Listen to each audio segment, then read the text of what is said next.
There is a rock at the center of Australia that should not exist, not in the geological sense, though even in that sense it is extraordinary enough. A sandstone monolith rising 348 meters above the surrounding plain, 8 kilometers in circumference, extending downward into the earth for an estimated 6 kilometers of unseen depth. A formation so massive that the part you can see, the vast red presence that stops people in their tracks from the moment it appears on the horizon, represents only a small fraction of the total structure buried beneath the surface of the world. Most of Uluru is underground, most of Uluru is invisible.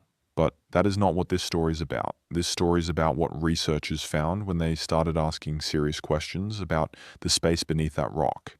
About the acoustic chambers mapped by geophysicists who visited the site in the late 1980s and came away with data they described, in private correspondence, as deeply puzzling. About the water systems that move through the rock in patterns that suggest engineering rather than geology. About the oral traditions of the Anangu people, the traditional custodians of Uluru, that describe a world beneath the surface that is not metaphor. About the requests, formal and informal, that were made to researchers to redirect their attention, to refocus their investigation, to ask different questions. This story is about the things that were found and the things that were stopped. If you're watching this to fall asleep, that's exactly why I make these videos. Maybe subscribe and let me know where you are right now and what time it is. I think about this every time I record one of these. Someone is in a bedroom in Alice Springs with the desert wind against the window. Someone is in Sydney with the harbour somewhere beyond the curtains.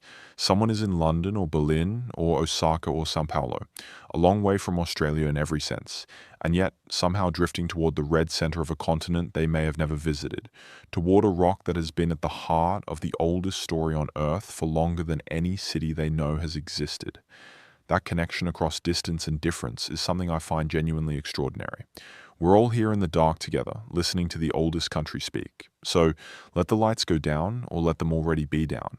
Let your body find its resting weight against whatever is holding you. Let the breath slow because it knows how to do that without being asked.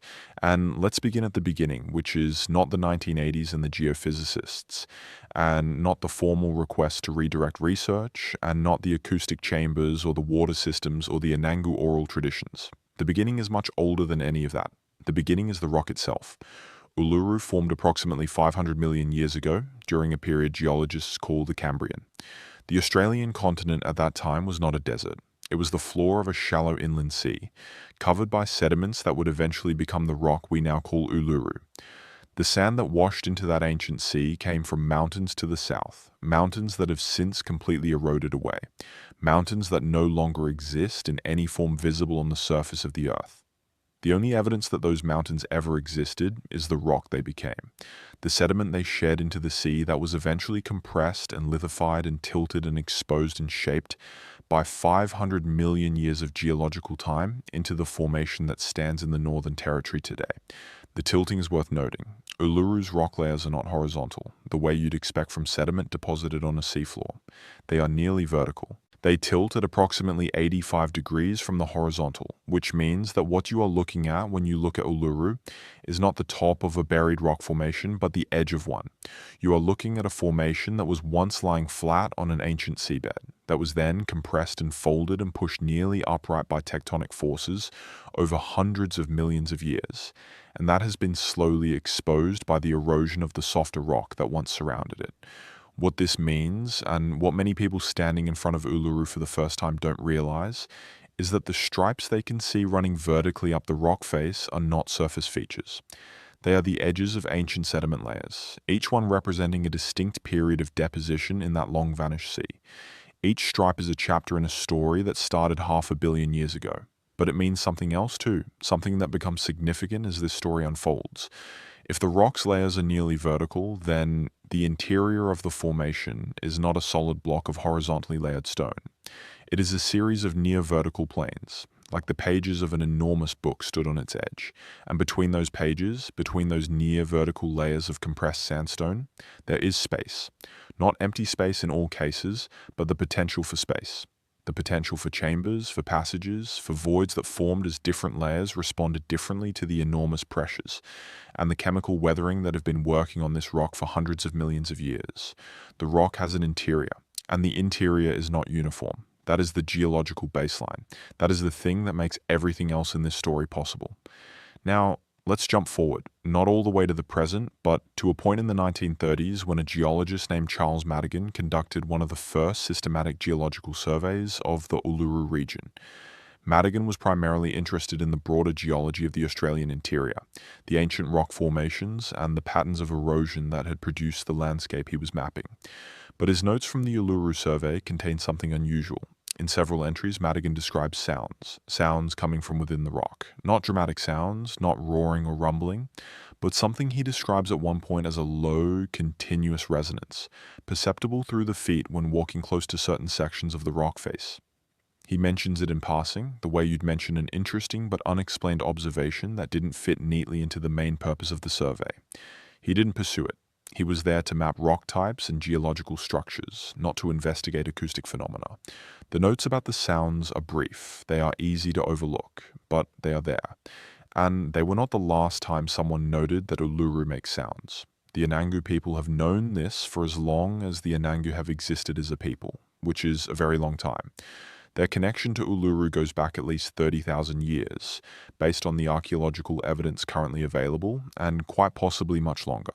In their oral traditions and ceremonial knowledge, Uluru is not merely a geological formation. It is a living entity. It breathes, it speaks. The sounds that Madigan noted in his survey notes are not puzzling to the Anangu. They are part of the basic description of what the rock is. The Tjukurpa, the Anangu term for their foundational knowledge system that encompasses what Europeans might call law, religion, cosmology, and history all at once, describes Uluru in terms that include its interior. Not in explicit geological terms, because that is not the language of the Tjukurpa, but in terms that make clear that the rock above the surface and the space below the surface are understood as part of a continuous whole, a formation that extends into the earth in ways that are significant and known. The Anangu say that the interior of Uluru is the domain of the Mala and the Kunya, and other ancestral beings whose actions in the time of creation shaped the rock into its current form, and left in it the spiritual structure that makes it what it is. The caves and chambers visible on the exterior surface of Uluru are sacred sites, and access to them is restricted. Some are women's sites, known only to Anangu women. Some are men's sites, some are not discussed with outsiders at all. But the Tjukurpa also speaks of something deeper, of spaces within the rock that are not the surface caves, of a network of passages and chambers that the ancestral beings created and in some traditions still inhabit. This is described metaphorically in the stories that the Anangu share with the wider world, but in the restricted knowledge held by senior Anangu knowledge holders, the descriptions are understood to refer to something physically real. How do we know this? We know it because some of what the Anangu have shared with researchers and heritage managers over the decades of formal collaboration that followed the return of Uluru Kata Tjuta National Park to Anangu ownership in 1985 has included, very carefully and selectively, aspects of the physical knowledge of the rock's interior that correspond to things that scientific investigation has independently identified. The correspondence is not perfect. It is not a one-to-one mapping of Tjukurpa descriptions onto geological features, but it is present enough to be significant, present enough that several researchers who have spent extended time working with the Anangu and studying the geology of Uluru have noted, in print or in conversation, that the oral traditions seem to encode accurate information about the structure of the rock. That is a remarkable thing. It means that the Anangu knowledge of Uluru's interior is not purely metaphorical or spiritual. It includes, encoded in the language of the Tjukurpa, genuine physical knowledge about what is inside the rock, knowledge that has been maintained across a time span that is difficult to imagine, knowledge that was not produced by modern geological survey, but by the accumulated observation and ceremony of a people living in close relationship with this rock for tens of thousands of years. How did they come to know what is inside a rock? That question will take a while to answer. And the answer, when it comes, is one of the most interesting things about this whole story. Let's stay with the geology for a moment longer, because there are things the geology says that are necessary for understanding everything that follows. Uluru is classified by geologists as an Inselberg, a word borrowed from German that means island mountain. It is a geological formation that stands isolated above the surrounding plain, not because it was built up above the surrounding level, but because the surrounding rock eroded away and left it. The sandstone of Uluru is harder and more resistant to erosion than the rock that once surrounded it. As the landscape around it wore down over millions of years, Uluru was left standing, exposed, revealed. The same process that exposed it has continued to work on it. The surface of Uluru is not static. The outer layer of the rock is constantly weathering, shedding thin flakes and sheets of material through a process called exfoliation, in which the outer surface peels away from the rock beneath it as temperature changes cause differential expansion and contraction. The flaking surface is the bright orange-red that Uluru is famous for. The freshly exposed rock beneath the weathered outer layer is actually grey, not red. The redness is iron oxide, rust, the product of the weathering process itself. But while the surface is eroding, something else is happening in the interior. Water moves through Uluru, a lot of water during rain events, and Australia's interior does experience significant rain, infrequent but often intense when it comes. The water follows the near vertical layers of the rock, moving through the natural fractures and joints in the formation, finding its way through channels that the rock's internal structure created. In doing so, the water shapes the interior of the rock, dissolving minerals, creating voids, moving material from one place to another over geological time. The caves visible on the surface of Uluru, and there are many of them, varying enormously in size from small weathering hollows to significant chambers, are largely the product of this water movement. The water found weaknesses in the rock and exploited them over millions of years, creating the complex surface topography of alcoves and caves and overhangs and weeping walls that makes a close walk around the base of Uluru such an extraordinary experience. But the same process that created the surface caves also worked on the interior of the rock. The fracture network inside Uluru is not fully mapped. The rock has not been subjected to systematic seismic survey or ground-penetrating radar analysis over its full extent. What has been done is partial and scattered across different research projects with different purposes. But what those partial investigations have revealed is consistent with the general picture of a formation that has significant internal structure, that is not solid all the way through, that has voids and passages and chambers at various depths below the surface. The question is how large those voids are, how connected they are, and whether they form a coherent system or are scattered and isolated pockets of space. That question is where the interesting things start to happen. It's late now, wherever you are, or very early, depending on how you've been counting the hours. The distinction between late and early starts to blur at this point in the night, when the body has gone heavy and the mind has stopped insisting on its usual categories. Let the rock be there in your mind's eye. Not close, not detailed, just the presence of it. That enormous red shape on the flat horizon of the Australian interior. The heat haze above it in the day, the cold clarity around it at night. The stars above the desert so dense and numerous that they produce a faint ambient light. A glow that the interior of Australia is famous for. A sky so dark that you can see things with the naked eye that require telescopes from any lit place on Earth. Beneath that sky, the rock. Beneath the rock, something that researchers were told to stop investigating. We'll get there. But first, the water. The water systems of Uluru are one of the things that surprised early European scientific observers and have continued to generate research interest. The rock acts as a massive catchment. When rain falls on the summit plateau and the upper slopes, it runs off rapidly and is collected in waterholes at the base of the rock, some of which are permanent or semi-permanent even in the driest years. The Anangu know these water sources intimately. They are named in the Chukopa. They are significant sites. Some of them have been in continuous use as water sources for tens of thousands of years. The permanent water at the base of Uluru is partly explicable as surface runoff storage. The rock sheds water efficiently, concentrating rainfall from a large area into the waterholes below. But some of the water at the base of the rock appears to come from inside it. Springs, seeps, places where groundwater emerges at the base of the formation, in quantities and with a consistency that suggests the rock itself is holding and slowly releasing water. This is geologically plausible. The fracture network inside the rock can hold water in the same way that a sponge holds water, and release it slowly through seep points at the surface. But the quantity and distribution of the water seeping from Uluru suggested to the hydrogeologists who examined it in the 1980s that the storage capacity of the rock's interior was larger than the surface observations alone would suggest. The amount of water being released was consistent with a significant internal water volume, not merely the surface fractures. One of the hydrogeologists who worked on water resource assessment in the Uluru area in the late 1980s, whose name appears in several published reports from that period, made a note in a supplementary appendix to one of those reports that has attracted some attention from later researchers. The note described a need for further investigation of what he called the subsurface void network of the formation, and observed that preliminary acoustic testing at several points around the rock base had indicated significant interior void space at depths of between 20 and 50 meters below the surface level. Acoustic testing, the same method Madigan had described in passing half a century earlier. When you tap on a solid wall, it produces a flat, unresonant sound. When you tap on a wall that is hollow behind it, it produces a different sound, a resonant sound, a sound that tells you something is there, behind the surface, an absence where solid material should be. This is the principle behind acoustic investigation of rock formations.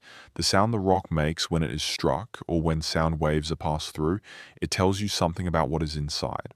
The note in the appendix suggested that the acoustic response of certain sections of Uluru's base was consistent with significant hollow space behind the surface.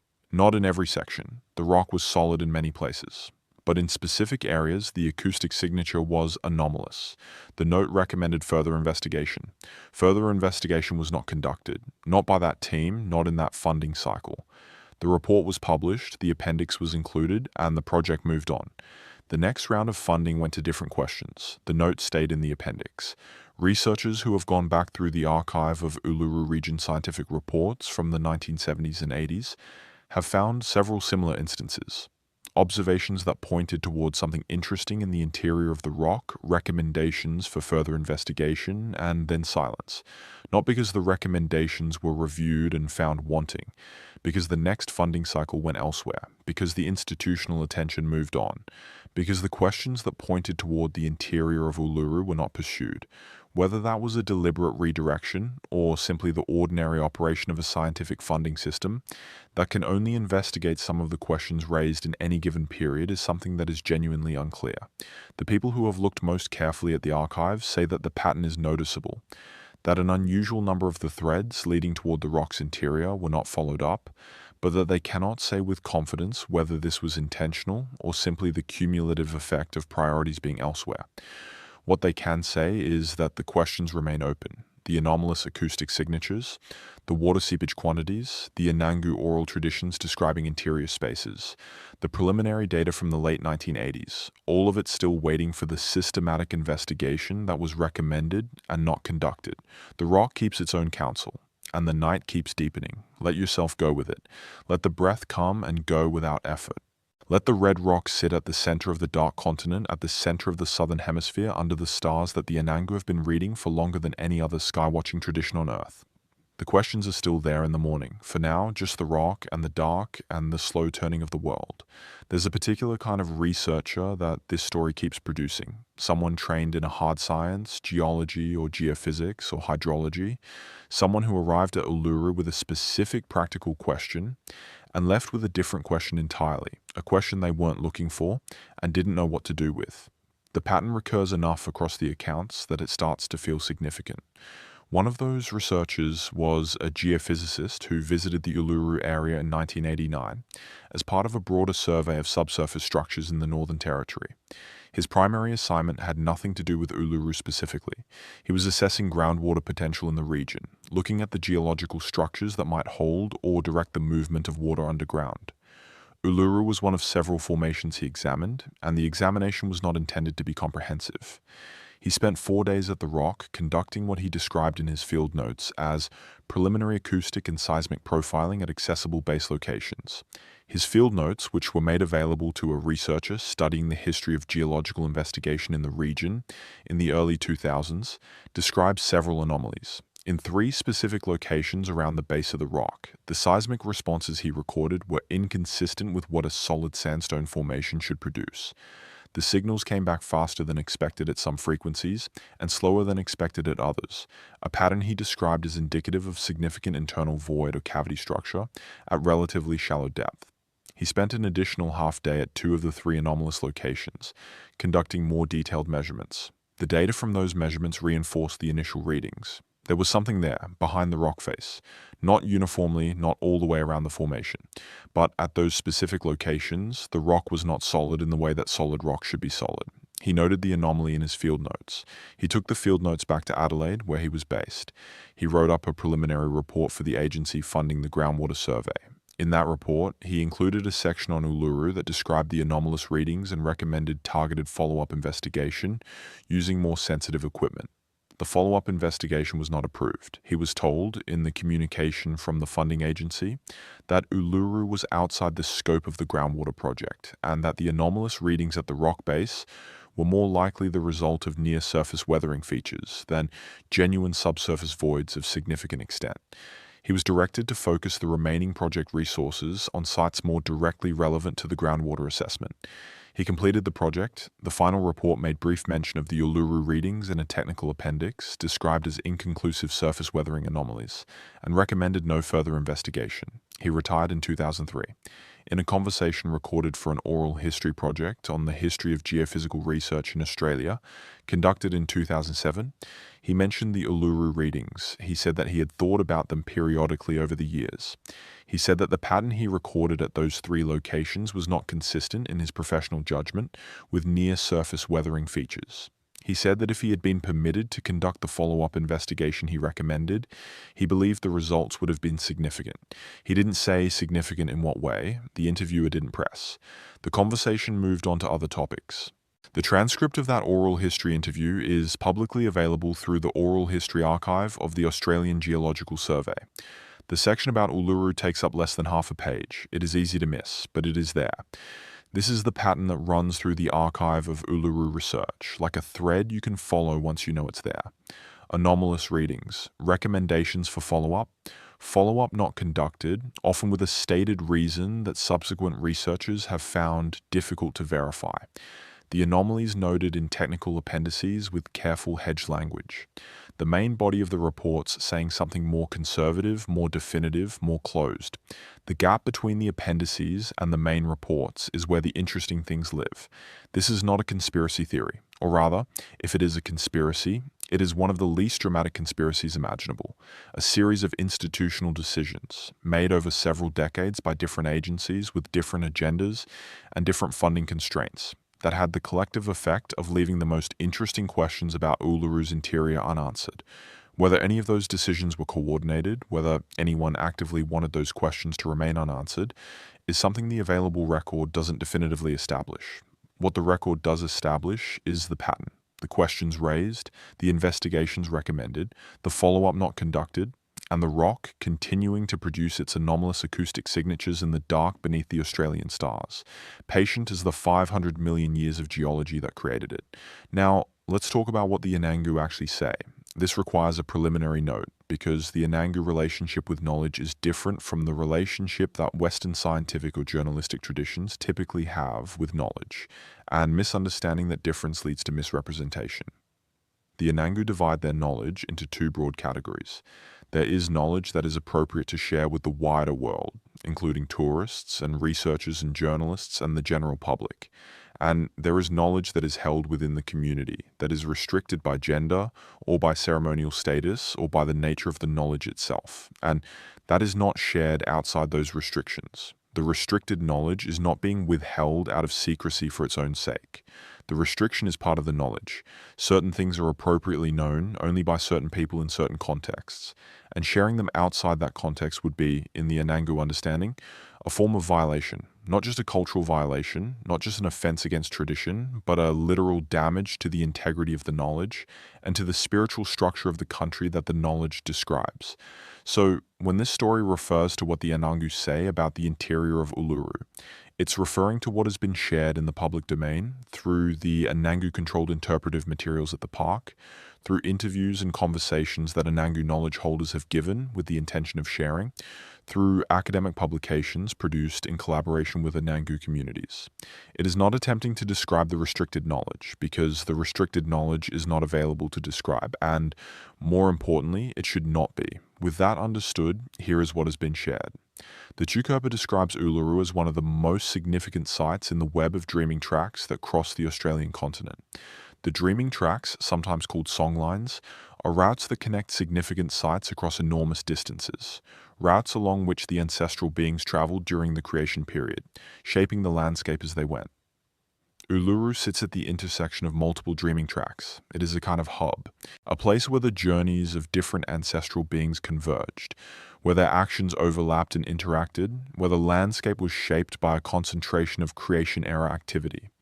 The specific beings associated with Uluru include the Mala, the rufous hair wallaby people, who came to Uluru from the west to conduct ceremonies; the Kunia, the Woma python woman, who came from the east and whose battle with the Liru, the brown snake people, is encoded in specific features of the rock surface; the Lungkata, the blue-tongued lizard man, whose story is connected to a section of the rock's eastern face. Each of these beings left physical traces in the rock, traces that the Anangu can identify and read as precisely as a geologist reads rock layers. But the Tjukurpa also describes, in terms that are shared with the wider world, a dimension of Uluru that is not visible from the surface. The rock is described as possessing Inma, which translates approximately as ceremony or sacred power, at a level that is not accessible from the outside. The rock's significance extends into itself, into spaces that are not visible but are real, spaces where the Tjukurpa continues to operate in a way that it doesn't operate on the surface. Senior Anangu knowledge holders, when asked in appropriately conducted research contexts about the interior of the rock, have consistently referred to interior spaces as significant in the Tjukurpa. They have described the sounds the rock makes as communications from those spaces. They have described the water that emerges from the rock base as having come from inside, from places within the rock that hold and process water in ways connected to the rock's ceremonial function. This is not geologically incompatible with what the scientific investigation has suggested. The acoustic anomalies noted in the geophysical surveys are consistent with interior void spaces. The water seepage quantities are consistent with a significant internal water reservoir. The Anangu descriptions of interior spaces where the Tjukurpa operates are, in the physical register, consistent with chambers and passages within the rock. The Anangu have always known the rock from the inside, in a sense. Their ceremonies, conducted at specific sites around the rock over tens of thousands of years, have given them a relationship with Uluru that is not the relationship of an external observer studying a geological formation. It is the relationship of people who live with the rock, who listen to it, who perform the ceremonies that maintain its spiritual health, who have been told by their ancestors and teach their own children what the rock is and what it contains. That knowledge, accumulated over tens of thousands of years of intimate relationship, is not nothing. Even setting aside the question of its spiritual dimensions, the empirical observations embedded in it, the knowledge of where water comes out of the rock, where particular sounds emanate from, what the rock does in different weather and in different seasons, that empirical knowledge represents a time depth of observation that no scientific survey could match. The Anangu knowledge of Uluru's interior is not separate from the scientific questions. It is the context within which the scientific questions arise and toward which the scientific answers point. The night is very settled now. Your body has found its deepest resting position. The breath moves without being directed. The thinking part of the mind has gone quiet, and the part that simply receives is doing its slow, comfortable work. Let the rock be there in that receiving, the red sandstone warming in the day and cooling at night, shedding its thin outer layer of oxidized material in tiny flakes that drift to the plain below. The water moving through its interior in the darkness, following fractures that have been widening for millions of years, pooling in spaces that are real and unmapped, finding its way eventually to the seep points at the base where the Anangu waterholes have been fed for longer than writing has existed. The sound the rock makes when it contracts in the nighttime cold, not dramatic but perceptible, a settling, a communication of sorts. The Anangu listening to that communication for 30,000 years. The geophysicist recording an anomalous acoustic signature and recommending further investigation. The follow-up not conducted, the question still open, the rock still there. Now, let's talk about the specific areas of the rock that generated the most sustained and unresolved research interest. There are 3 zones around the base of Uluru that appear repeatedly in the technical literature and in the recollections of researchers who worked in the area. The Anangu have specific names for all 3 areas, and all 3 are significant in the Tjukurpa. The alignment between the areas of scientific interest and the areas of Anangu significance was noted by at least one researcher in a publication from the mid-1990s, and the note was brief but clear. The areas producing anomalous geophysical readings were the same areas identified as sites of particular ceremonial importance by the Anangu. The first of the 3 zones is on the northern face of the rock. The northern face of Uluru is partly visible from the main tourist areas of the park, but the base of the northern face is less visited than the more accessible southern and eastern sections. The geology of the northern face is different from the other sections, with a more complex pattern of fracturing visible in the exposed rock, and a series of cave openings at the base that are significant Anangu sites with restricted access. The geophysical readings from the northern base zone, taken at 3 separate research visits over a period of 12 years, showed a consistent pattern of acoustic anomaly extending from the surface to an estimated depth of between 40 and 80 meters. The readings were not identical across the 3 visits, which is itself interesting. The variation in the readings suggested that the acoustic properties of the space behind the rock face were changing over time, which is consistent with a void space that is being modified by ongoing water movement and is not consistent with a static weathering feature. A changing void, a space that is growing or shifting or being reshaped by the water that passes through it. Not stable geology. A dynamic interior. The second zone is on the western section of the rock, near the area where rainfall runoff produces the dramatic cascading waterfall effect that visitors sometimes witness during and after significant rain events. The western waterfall zone is one of the most photographed and most visited sections of the rock. What most visitors don't know is that directly behind the main waterfall area, accessible only by going around the base of the rock to the restricted section, there is a cave entrance of significant size. The entrance is one of the sites that the Anangu maintain as ceremonially restricted, and it has not been formally investigated in a scientific context. But the acoustic readings taken near this area, from accessible locations, showed the strongest anomaly of any of the 3 zones. The response pattern was consistent with a void space of significant extent, potentially substantially larger than the visible cave entrance. The water movement data from this zone also showed the highest rate of internal water flow, consistent with a large storage space being charged during rain events and draining slowly over extended periods. The third zone is on the southeastern section of the rock. This zone is interesting for different reasons. The anomalous readings here were less dramatic than at the northern and western zones, but the pattern was distinctive. Instead of the signature of a large, single void, the readings suggested a network of connected smaller spaces, a branching structure of passages rather than a single chamber. This is the pattern you'd expect from water movement over geological time. Not a single dissolution event creating a large cave, but the gradual enlargement of a fracture network into a complex of connected passages. A network of passages. That's the phrase that keeps appearing in the notes and the appendices and the oral history interviews. Not a single void behind a single section of the rock face, but a connected system that might, if the readings are accurate and the follow-up investigation that was recommended had been conducted, extend through significant portions of the rock's interior. Whether that system connects to the surface caves is not known. Whether it includes spaces large enough for a person to enter is not known. Whether the water that moves through it has created formations of the kind produced by water movement in caves everywhere, stalactites and stalagmites and flowstone, is not known. What is known is that the preliminary data suggested something was there, that researchers recommended finding out what it was, and that the finding out was not done. The reasons given for not doing it varied: funding constraints, scope limitations, technical difficulties, concerns about disturbing a significant heritage site, the Anangu's own restricted access designations, which make certain areas of the rock inaccessible to researchers without community permission, and which community permission has generally not been given for invasive investigation of the rock's interior. That last reason is worth pausing on, because it's the one that carries the most moral weight and the most complexity. The Anangu are the traditional custodians of Uluru. They have been the custodians for a time period that no scientific survey can fully measure. Their knowledge of the rock and their relationship with it are the deepest that any human relationship with any geological formation has ever been. When they decline to permit invasive investigation of the rock's interior, they are not being obstructive. They are making a considered decision, based on the Chukerpa, and on their assessment of what the rock needs, about what is and isn't appropriate to do there. The researchers who have worked most respectfully and most productively with the Anangu have understood this, and have adjusted their investigations accordingly. Non-invasive methods only, working from accessible locations, sharing results with the community before publishing, accepting that some questions will remain unanswered because the Anangu have determined that answering them would require violating the integrity of the rock. That is not a cover-up. That is custodianship. It is the exercise of a responsibility that the Anangu have held for longer than any institution that might want to investigate the rock has existed. But the distinction between cover-up and custodianship is one that the history of this rock has sometimes made genuinely difficult to maintain. because there is a third thread in this story that isn't about scientific anomalies or Anangu oral traditions.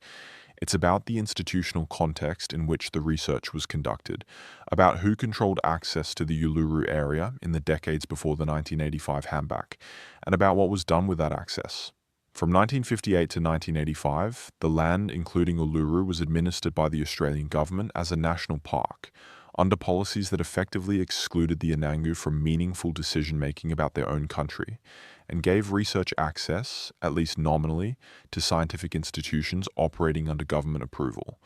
During that period, a number of research projects were conducted in the Uluru area. The record of those projects is incomplete. Some of the fieldwork was thorough and well documented, some was casual and left minimal records. Some records have not been located in the institutional archives. The incompleteness of the archive for this period is a documented fact. Researchers who have sought to reconstruct the history of scientific investigation at Uluru have noted specific gaps in the record, periods where fieldwork was conducted, but the documentation is missing or incomplete. This could be the result of ordinary archival negligence. Records lost in moves, in institutional restructurings, in the slow decay that affects physical archives when they're not actively maintained. It could also be something else. The something else is what some researchers have suggested, carefully, with appropriate epistemic humility, when discussing the gaps. The suggestion is that some of the research conducted in the Uluru area before the 1985 handback was not fully documented because the findings were deemed sensitive in some way. Not politically sensitive in the usual sense. Something else, something that the available record doesn't specify, because if the suggestion is correct, the relevant documents are among those that are not in the archive. This is the most speculative part of the story. It is also the part that keeps coming up when the people most familiar with the Uluru research history are asked about it directly, not as a firm claim, as a persistent possibility that the available evidence neither confirms nor rules out. The rock doesn't say, and the night doesn't either, but the questions are real. The anomalous readings are documented, the recommendations for follow-up investigation are in the archive. The follow-up was not conducted, the gaps in the record are acknowledged. What was found in the years before the gaps begin? What was recommended that was then not followed up? What does the rock contain in the spaces that the acoustic surveys pointed toward and the follow-up investigation didn't reach? These are the questions that the researchers who have looked most carefully at the Uluru archive carry with them. Not with urgency, not with drama. With the particular quality of intellectual patience that you develop when you're dealing with questions that may not be answerable with currently available methods, but that are important enough to keep alive. The rock is patient, the night is patient, and you are drifting now, properly drifting. The weight of the day completely released, the body doing its deep work in the comfortable dark. The questions can rest here too. They don't need answers tonight. They just need to be known. They just need to be held by someone, passed forward, kept alive in the way that the Anangu have kept the knowledge of this rock alive for 30,000 years and more. Someone is always listening. Tonight, that someone is you. Good night for now. From the red center of the world's oldest continent. The story isn't done, but sleep is here, and sleep is more important than the next chapter. Rest. The rock will still be there. The surface of Uluru tells a story that most visitors can read, if they know what to look for. The vertical striping of the rock face is the story of sediment layers deposited in an ancient sea, and then tilted 90 degrees by tectonic forces. The honeycombing pattern in the softer sections of the rock is the story of wind and rain working on the more porous zones of the sandstone over millions of years. The smooth, polished sections of the base are the story of water running along the rock's surface during rain events, a process called sapping, cutting into the rock chemically as well as physically. The red-orange of the weathered surface and the grey of the freshly exposed rock beneath are the story of iron oxidation, of the rock slowly rusting in the dry Australian air. All of that is readable. All of it is understood, at least in broad terms, by geologists. The interior is different. The interior speaks in a language that requires instruments to hear, and the instruments have only been brought to the rock in a limited and unsystematic way, and the results of those limited investigations have been inconclusive in the ways that preliminary data from a single survey is always inconclusive, and the follow-up work that would convert inconclusive preliminary data into something definitive has not been done. This is not unusual for Australian geological heritage sites. There are hundreds of significant geological formations across the continent that have not been systematically investigated in the interior, simply because the scientific resources and the funding and the institutional attention have not reached them yet. Australia is vast and its geological heritage is extraordinary, and the research capacity, while substantial, is finite.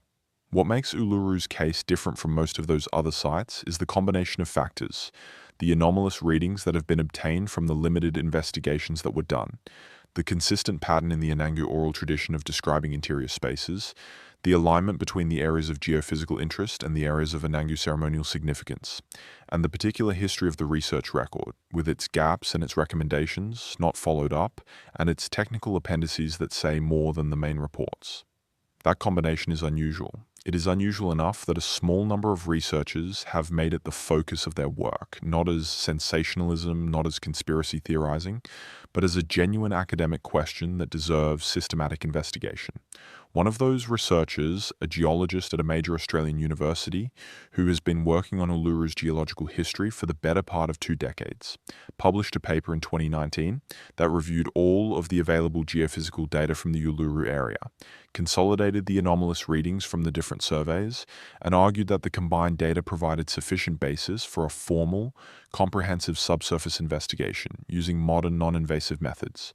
The paper was careful. It didn't claim to know what was in the rock's interior. It argued, with appropriate scientific restraint, that the available data was consistent with significant subsurface void structure, and that the question of whether that structure was geologically significant, culturally significant, or both deserved systematic investigation, rather than the continued accumulation of inconclusive preliminary data.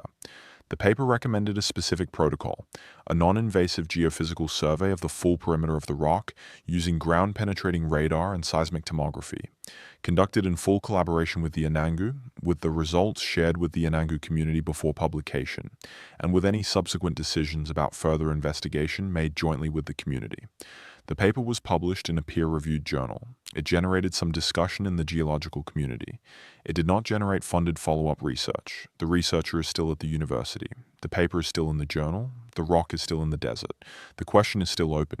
But there's another dimension to this story that hasn't been introduced yet, and it's the one that, in a sense, makes the geological questions feel smaller: the songlines.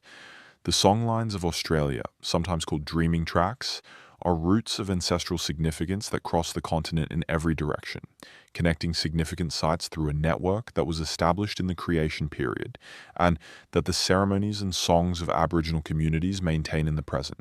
The concept is complex and has been described in many ways by researchers who have worked with Aboriginal communities across Australia, but the core of it is this: the songlines are living things. They are not merely historical routes or cultural memories. They are active connections between significant places, connections that require maintenance through ceremony, that have spiritual and physical consequences when they are broken or damaged, and that are understood by the communities who hold them as part of the basic structure of the world. Uluru is a node in the songline network of Central Australia. Multiple tracks converge on it. The Anangu don't hold all of these tracks themselves. Some of the tracks that pass through Uluru are held by communities based hundreds of kilometers away. Communities that have relationships with Uluru through the songlines, even though the rock is not their immediate country.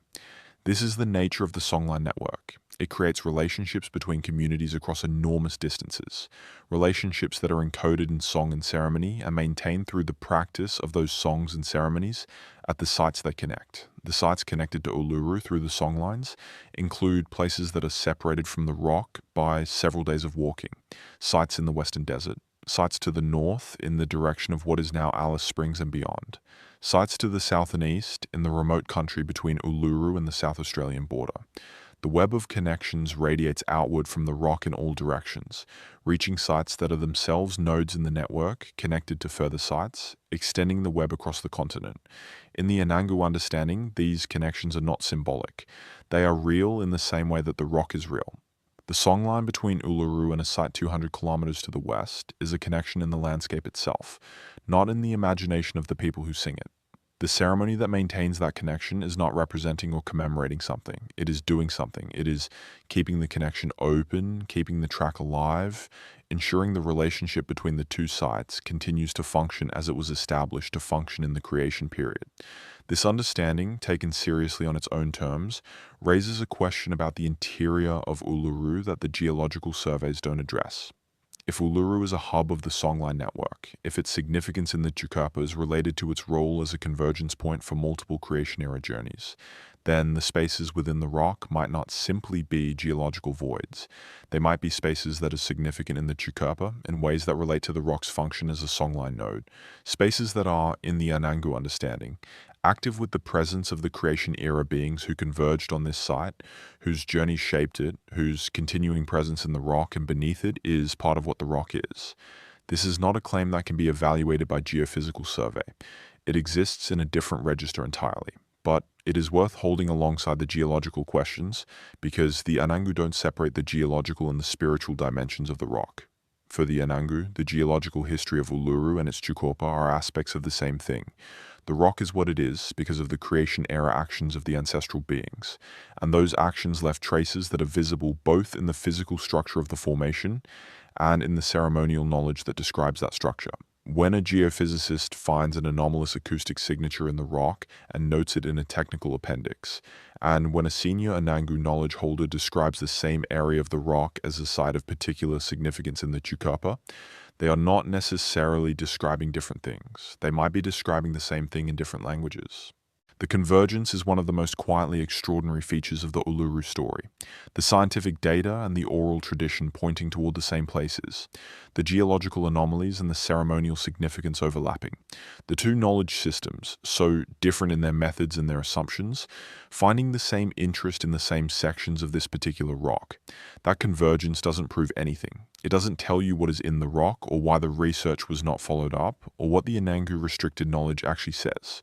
But it suggests that the questions are real questions, not manufactured ones, not the product of wishful thinking or pattern matching in inadequate data. It suggests that there is something there worth knowing more about. The Anangu already know more about it than any scientific survey has yet established.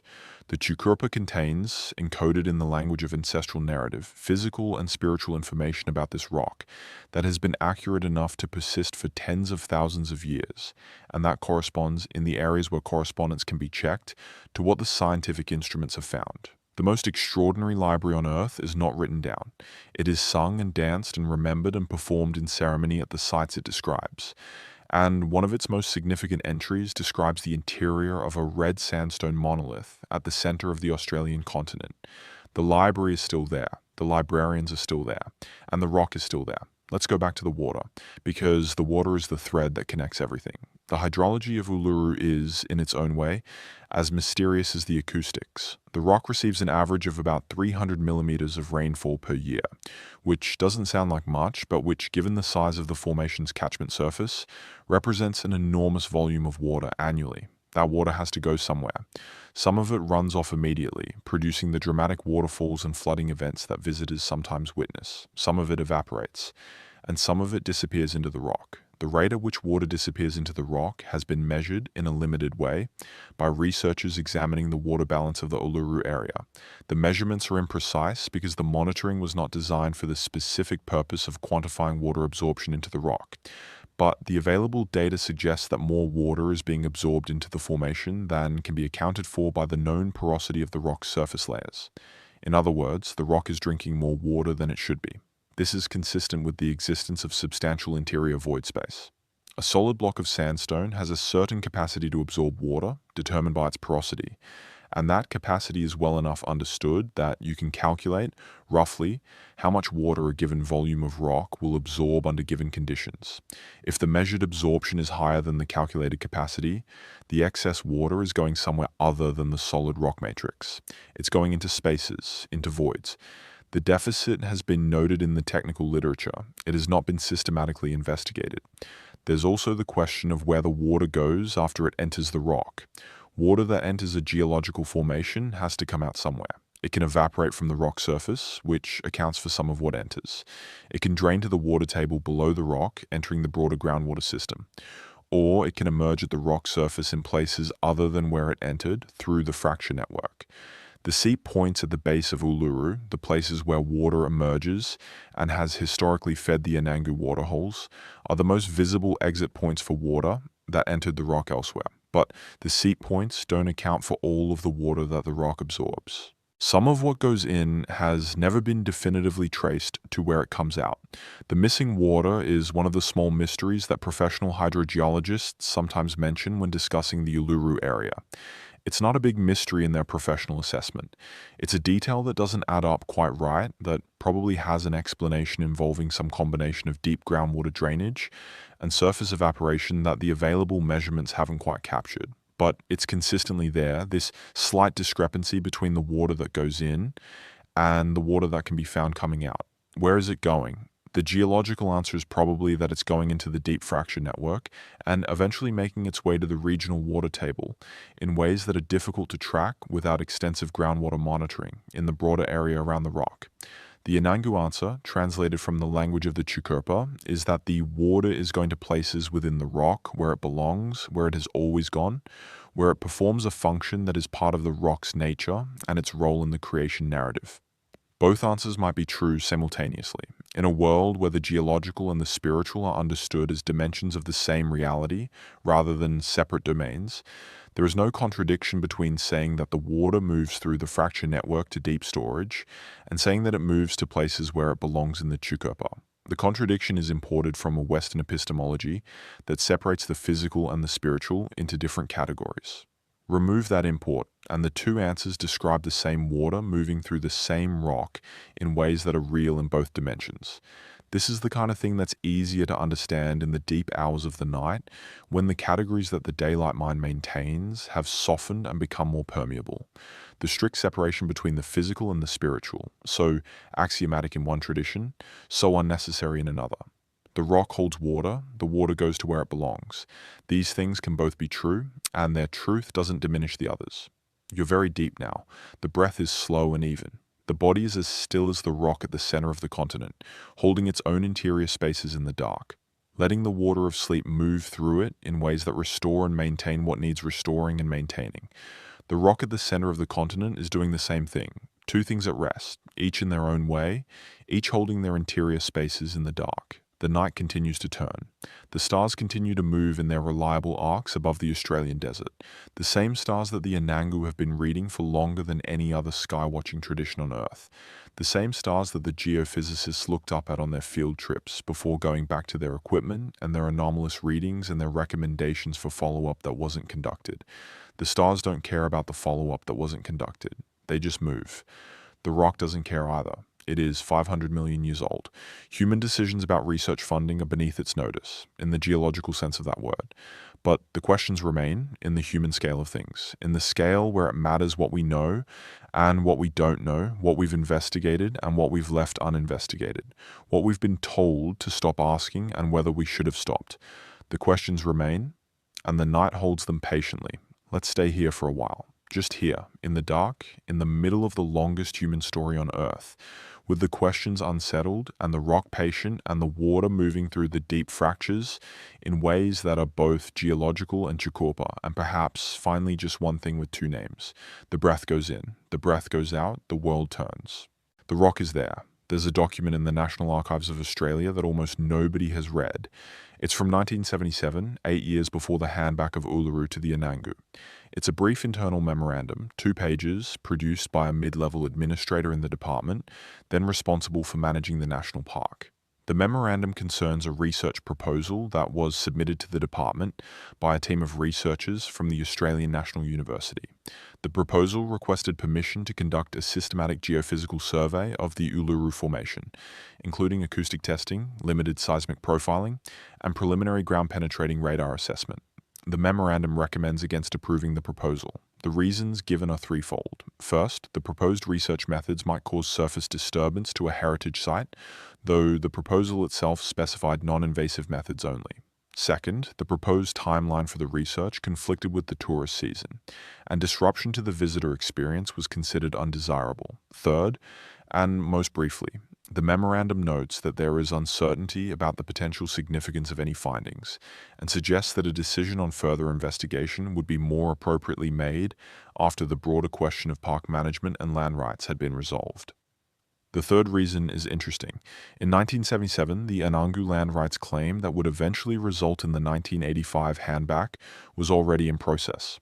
The question of who owned Uluru and who had the right to make decisions about it was before the courts and before the government. In that context, deferring a decision about research into the rock's interior until the land rights question was resolved is defensible as a procedural matter. If the land was going to be returned to the Anangu, then the Anangu should have a say in whether and how the research was conducted. But the effect was that the research was not conducted in the pre-handback period when the government had control of the site. And in the post-handback period, the Anangu exercised their authority as custodians to restrict invasive investigation of the rock's interior. Not completely. Some research has been conducted in collaboration with the Anangu, and the Anangu have been active participants in the management of the park and the oversight of research activities there. But the systematic geophysical survey that the 1977 proposal would have initiated has never been conducted. The window in which it might have been conducted, in the pre-handback period when the government had authority over the site, was closed by the 1977 decision. And the post-handback period produced a set of circumstances in which such a survey has not received Anangu approval. Is this significant?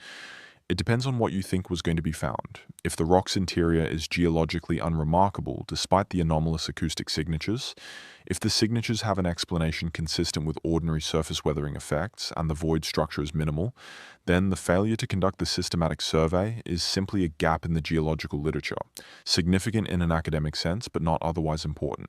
If the rock's interior contains something of significance, geological or cultural or both, then the failure to conduct the survey represents something larger. A situation in which the potential significance of a site was recognized in at least a preliminary way, and the investigation was not completed for reasons that the available record doesn't fully explain. The researchers who have reviewed the 1977 memorandum have generally been careful not to claim the latter interpretation as established fact, but they've also noted that the timing is interesting. The proposal was submitted, the memorandum was written, the decision was made, and the research was deferred, and the deferral has never been reversed. The National Archives memorandum was found by a researcher studying the history of environmental and heritage management in the Northern Territory. It was in an ordinary file, among dozens of other routine administrative decisions from the period. Nothing marked it as particularly important. It has been cited in one academic paper and is not widely known, but it's there. Everything in this story is somewhere, in technical appendices, in oral history transcripts, in National Archives memoranda, in field notes that weren't incorporated into the main reports, in the published academic work of researchers who have spent years asking questions that other people's attention moved away from. The story is all there, spread across archives in Canberra and Darwin and Adelaide and Sydney, in university libraries and institutional records, and the memories of people who were there. Nobody has assembled the whole of it in one place. The whole of it may not be assemblable from the currently available sources, but the pieces are there.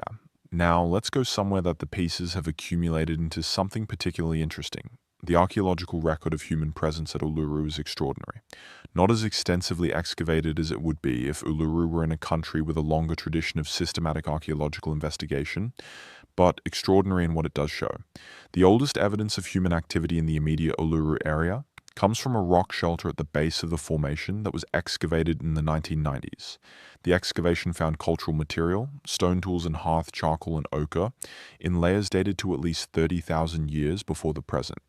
The dating was done by accelerated mass spectrometry radiocarbon analysis of the charcoal, a well-established and reliable method, and the dates were replicated in multiple independent analyses. 30,000 years. That's the confirmed date for the floor of the occupation sequence at that one excavated site. The actual age of human presence at Uluru is likely older. The 30,000-year date represents the oldest cultural material found in the layers that were excavated, which were limited in depth by the excavation methodology and by the decision not to excavate below the level where cultural material was clearly present. Deeper deposits may hold older material. The Anangu oral tradition suggests human connection with Uluru that precedes the confirmed archaeological date by an unknown but potentially substantial period. 30,000 years of confirmed presence.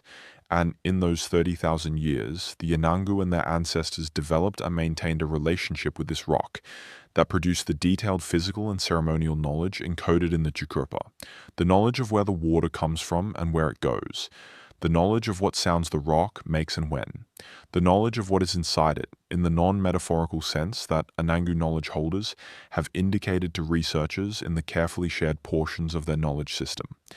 30,000 years is long enough to know a rock very well indeed. It's long enough to have explored its accessible caves, which the Anangu have clearly done.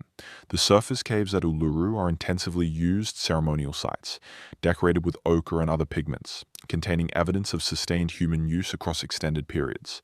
Some of the ochre paintings in the Uluru caves have been dated to thousands of years before the present. Some cannot be dated because the painting tradition has been continuous. New layers of ochre applied over older layers in an ongoing ceremonial practice, making it impossible to separate the historical from the contemporary.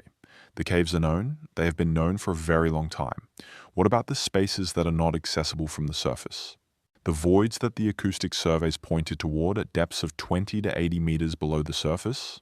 The passages suggested by the seismic readings from the southeastern zone? Here the record is silent in the way that restricted knowledge is always silent to outsiders. The Anangu know what they know. They know more than they share with researchers and visitors and the general public. The knowledge they hold in the restricted categories of the Chukurpa includes, by the account of those who have worked most closely and most respectfully with the Anangu knowledge system, information about the rock's interior that goes beyond what any geophysical survey has established. How they came to know what they know is a question that the available evidence doesn't answer directly. But there are possibilities that don't require anything outside the range of human experience and capability. The most direct possibility is that the accessible spaces within the rock are more extensive than the accessible surface caves alone. If there are passages within the rock that are not immediately obvious from the exterior, but that can be entered from the surface caves, then 30,000 years of occupation and ceremonial use of those caves would have produced knowledge of those passages. The Anangu don't share the full extent of what they know about the surface caves, let alone what might lie beyond them. What is known publicly is that the cave system at Uluru is significant and complex and intensively used. What is not known is its full extent. The second possibility relates to the Anangu knowledge practices themselves. The Chukurpa is not just a collection of stories. It is a systematic knowledge system that encodes information about the physical world in narrative and ceremonial form. The encoding is not arbitrary. The stories describe physical realities of the landscape, encoded in the language of ancestral narrative. Researchers who have worked with the Anangu on specific aspects of their knowledge have found, repeatedly, that when the Chukurpa is read as physical description alongside its ceremonial significance, it is accurate. The geological features it describes are the features that geologists independently identify. The water sources it identifies are the water sources that hydrologists confirm. The directional relationships between sites that the Chukurpa specifies correspond to the actual topographical and geographic relationships. If that accuracy extends to the interior of the rock, which there is reason to think it does, based on the correspondence already noted between Chukurpa descriptions and geophysical anomalies, then the Chukurpa may encode accurate physical knowledge about spaces within the rock that the Anangu have not accessed directly in living memory, but that their ancestors mapped and described and encoded in the knowledge system that has been transmitted across the 30,000 years of confirmed presence. That is a genuinely extraordinary possibility. Knowledge of the interior of a geological formation transmitted accurately across 30,000 years of oral tradition. It is not impossible. It is exactly the kind of knowledge that an intimate, long-term relationship with a specific landscape produces, and the oral traditions of the Anangu are specifically designed to preserve. The Chukurpa is structured as a knowledge preservation system. Its ceremonies and songs and stories are formats for maintaining accuracy over time. The same accuracy that has preserved navigational information, ecological information, and astronomical information in Aboriginal oral traditions across Australia for comparable time depths could have preserved physical information about the interior of Uluru. The question of whether it has and what that information is something that only the Anangu can answer. And they have not answered it in the public domain because the relevant knowledge is in the restricted category. This is appropriate. This is correct. The restricted knowledge belongs to the community that holds it. Its boundaries are not set by outsiders' curiosity, but by the knowledge system's own internal logic of what should be shared and what should be held. but it means that the most complete picture of what is known about the interior of Uluru is held entirely within the Anangu community. The geophysical surveys and the hydrological assessments, and the acoustic readings and the archival gaps and the recommendations not followed up, and the 1977 memorandum, all of that is the external, partial, inconclusive picture. The complete picture, or something closer to it, is in the Chukurpa, and that's where it will stay because that's where it belongs. The story this creates is not a frustrating one, even though it ends without a revelation, without the uncovering of what lies beneath. The story it creates is a more interesting one than a simple revelation would produce. It is the story of a knowledge system so deep and so durable that it has preserved information across 30,000 years of continuous transmission, information that the best scientific instruments available in the late 20th century could only partially confirm and not fully characterize. It is the story of a rock that is simultaneously 500 million years old and in an active living relationship with the people who have known it for 30,000 years. It is the story of questions that can't be answered from the outside, not because the answers don't exist, but because the answers are held by the people who belong to this country, and they will share what they choose to share, and the rest will remain with the rock. That is not a cover-up. It is custodianship. It is the proper management of knowledge that belongs to a community and that has been entrusted to them across more generations than any archive can count. The questions that historians were told to stop investigating, the geophysicists' anomalies, and the hydrogeologists' water deficits, and the archival gaps, and the 1977 memorandum, those questions are genuinely interesting. They point towards something real, but the something real that they point toward may not be the dramatic hidden chamber full of ancient secrets that the framing of this story might lead you to imagine.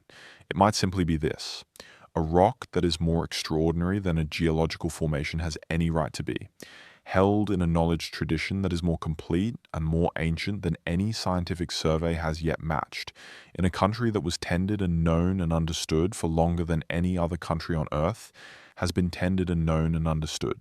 That is extraordinary enough, more than extraordinary enough. The night has deepened past its furthest point now. The false dawn is still a long way off. The stars above the desert are moving in their patient arcs. The rock is there in the dark, red by day and dark now, breathing out the day's stored warmth into the cold, clear air. You're very far from waking. The images have become softer and more ambient, suggestions of shape rather than sharp pictures, the feeling of a landscape more than its details. Let the rock be a presence rather than an image. Let it be the knowledge of it, the fact of it, the awareness that somewhere on this earth there is a formation of red sandstone that has been known by human beings for 30,000 years, and that contains, within its near-vertical sediment layers, spaces that are real and unmapped and understood in a knowledge system that predates every written language by tens of thousands of years. That awareness is a small but permanent addition to what you know about the world. It changes the world slightly by being known. It keeps the questions alive by being passed forward. And it joins the 30,000 years of awareness that has preceded it. The long chain of Anangu knowledge holders who have known this rock in ways that the brief scientific investigations of the modern era have barely begun to approach. You are part of that chain now, in the most attenuated possible way. You know that the rock is there, and that the questions about it are real, and that the people who know the most about it have been its custodians for longer than any other people have been anyone's custodians of anything. That is enough. Rest in that. The rock is patient, the night is patient, and you, wherever you are, in whatever dark room or tent or bed is holding you, you are patient too, in the way that the sleeping body is always patient, waiting for the morning without urgency, trusting that it will come. It will come, it always comes. Good night from the red center of the oldest continent. Good night from Uluru, from the knowledge beneath it and within it and surrounding it in the people who know it best. Good night. There is a specific quality to the light at Uluru in the hour before sunrise that has no parallel anywhere else the people who have witnessed it know of. The sky above the desert goes through a sequence of colors that happens too quickly and yet seems to last longer than it should. The darkness thins to a deep indigo, then to something that can only be described as the color of old bruises, purple dark and complex. And then the eastern horizon begins to separate from the sky above it with a line of ochre, a precise and narrow band of the same iron red that the rock will show when the sun reaches it, as though the sky is previewing what the rock is about to become, as though the light is practicing on the clouds before it touches the stone.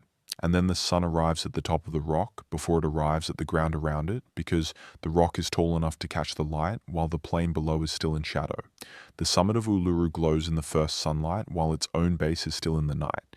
The rock is sunrise and night at the same time for a few minutes every morning. The Anangu have watched that light for 30,000 years. They have watched it from positions around the base of the rock that catch different aspects of the sunrise. They have noted how the angle of the first light changes through the year, how the shadow the rock throws on the plain in the early morning moves through the seasons, how certain features of the rock face are illuminated at specific times of year and from specific positions in ways that are not random. The Anangu astronomical knowledge is not limited to what has been widely published. The traditions around star knowledge and sun position, and the relationship between sky events and earth events at Uluru are held within the Chukopa in ways that haven't been fully shared with the outside world. But enough has been shared through the interpretive materials at the park and through collaborative research with researchers who have published respectfully and with Anangu approval to establish that the knowledge is deep and precise and includes understanding of the relationship between specific features of the rock and specific astronomical events. Some of the caves on the exterior of Uluru are known to be illuminated by the sun at specific times of year in ways that produce significant visual effects. Light entering a cave at a particular angle on a particular day, and striking specific ochre paintings in a particular way. This is not unique to Uluru.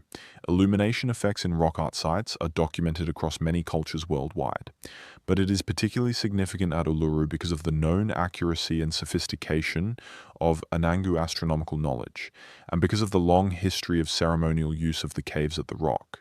If the surface caves are designed, in some cases, to capture specific astronomical events in their illumination, it is at least possible to ask whether the interior spaces, if they are as significant as the geophysical anomalies and the Chukopa description suggest, might also have some relationship to the exterior, in terms of light or sound or water at specific times.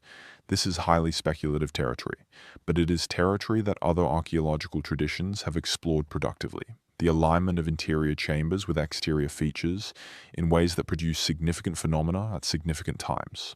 The famous Newgrange Passage tomb in Ireland, where the winter solstice sunrise illuminates the inner chamber through a specially constructed aperture, is the most famous example in the European tradition. Similar phenomena have been documented in Mesoamerican architecture, in Egyptian tomb construction, in prehistoric sites across multiple continents. The question is whether the interior of Uluru, if the interior is, as described by the geophysical preliminary data, has any such relationships with the exterior. Whether water that enters the rock at specific locations during specific weather conditions produces specific phenomena in the interior. Whether sound generated at specific places on the exterior, by wind or by ceremony, reaches specific interior spaces. Whether light, entering through the visible surface caves, penetrates further into the rock than the caves themselves extend. These are testable questions. They require access to the interior to test properly, access that hasn't been granted. But they are real questions that the combination of the scientific data and the Anangu oral tradition raises, and that deserve to be held open rather than dismissed. The ochre is worth discussing separately, because it tells a story of its own. Ochre use at Uluru goes back to the earliest levels of the confirmed archaeological sequence. The excavated rock shelter at the base of the rock contained ochre pigment in layers dated to 30,000 years before the present. In this context, ochre means the red and yellow iron oxide minerals that have been used as pigment by Aboriginal Australians and by humans worldwide since the Paleolithic. The ochre used at Uluru comes from specific deposits in the surrounding landscape that the Anangu know and manage. The oldest ochre at the excavated site was not in a form that necessarily indicates painting. It might have been used for body decoration, for tool treatment, or for other purposes that leave no recoverable trace. But it was there. 30,000 years ago, someone brought ochre to a shelter at the base of this rock and used it for something. By some point in the occupation sequence, ochre was being applied to the cave walls in patterns that are the forerunners of the ochre paintings visible in the surface caves today. The painting tradition at Uluru is not static. It has evolved over the millennia of the occupation sequence, with different stylistic periods visible in the layered ochre on certain cave walls. Each period represents a different phase in the long continuous relationship between the Anangu people and the rock, each phase adding its own visual layer to a surface that has been accumulating human visual attention for tens of thousands of years. What does the ochre represent? The Anangu have shared aspects of this with the wider world through the park's interpretive materials. Some of the paintings represent specific stories from the Chukupa. Some represent ceremonial knowledge in visual form. Some are patterns that encode meaning in ways that are only accessible to Anangu knowledge holders with the relevant ceremonial status. What is significant for this story is that the ochre paintings are not merely decorative. They are, in the Anangu understanding, active. They participate in the ongoing ceremonial maintenance of the sites they decorate. Renewing them is not simply art restoration, it is ceremony. It is the continuation of a relationship with the rock that the paintings embody. If the ochre paintings are active in this sense, if they participate in the rock's ceremonial functioning, then the question of what they represent is partly a question about what they do.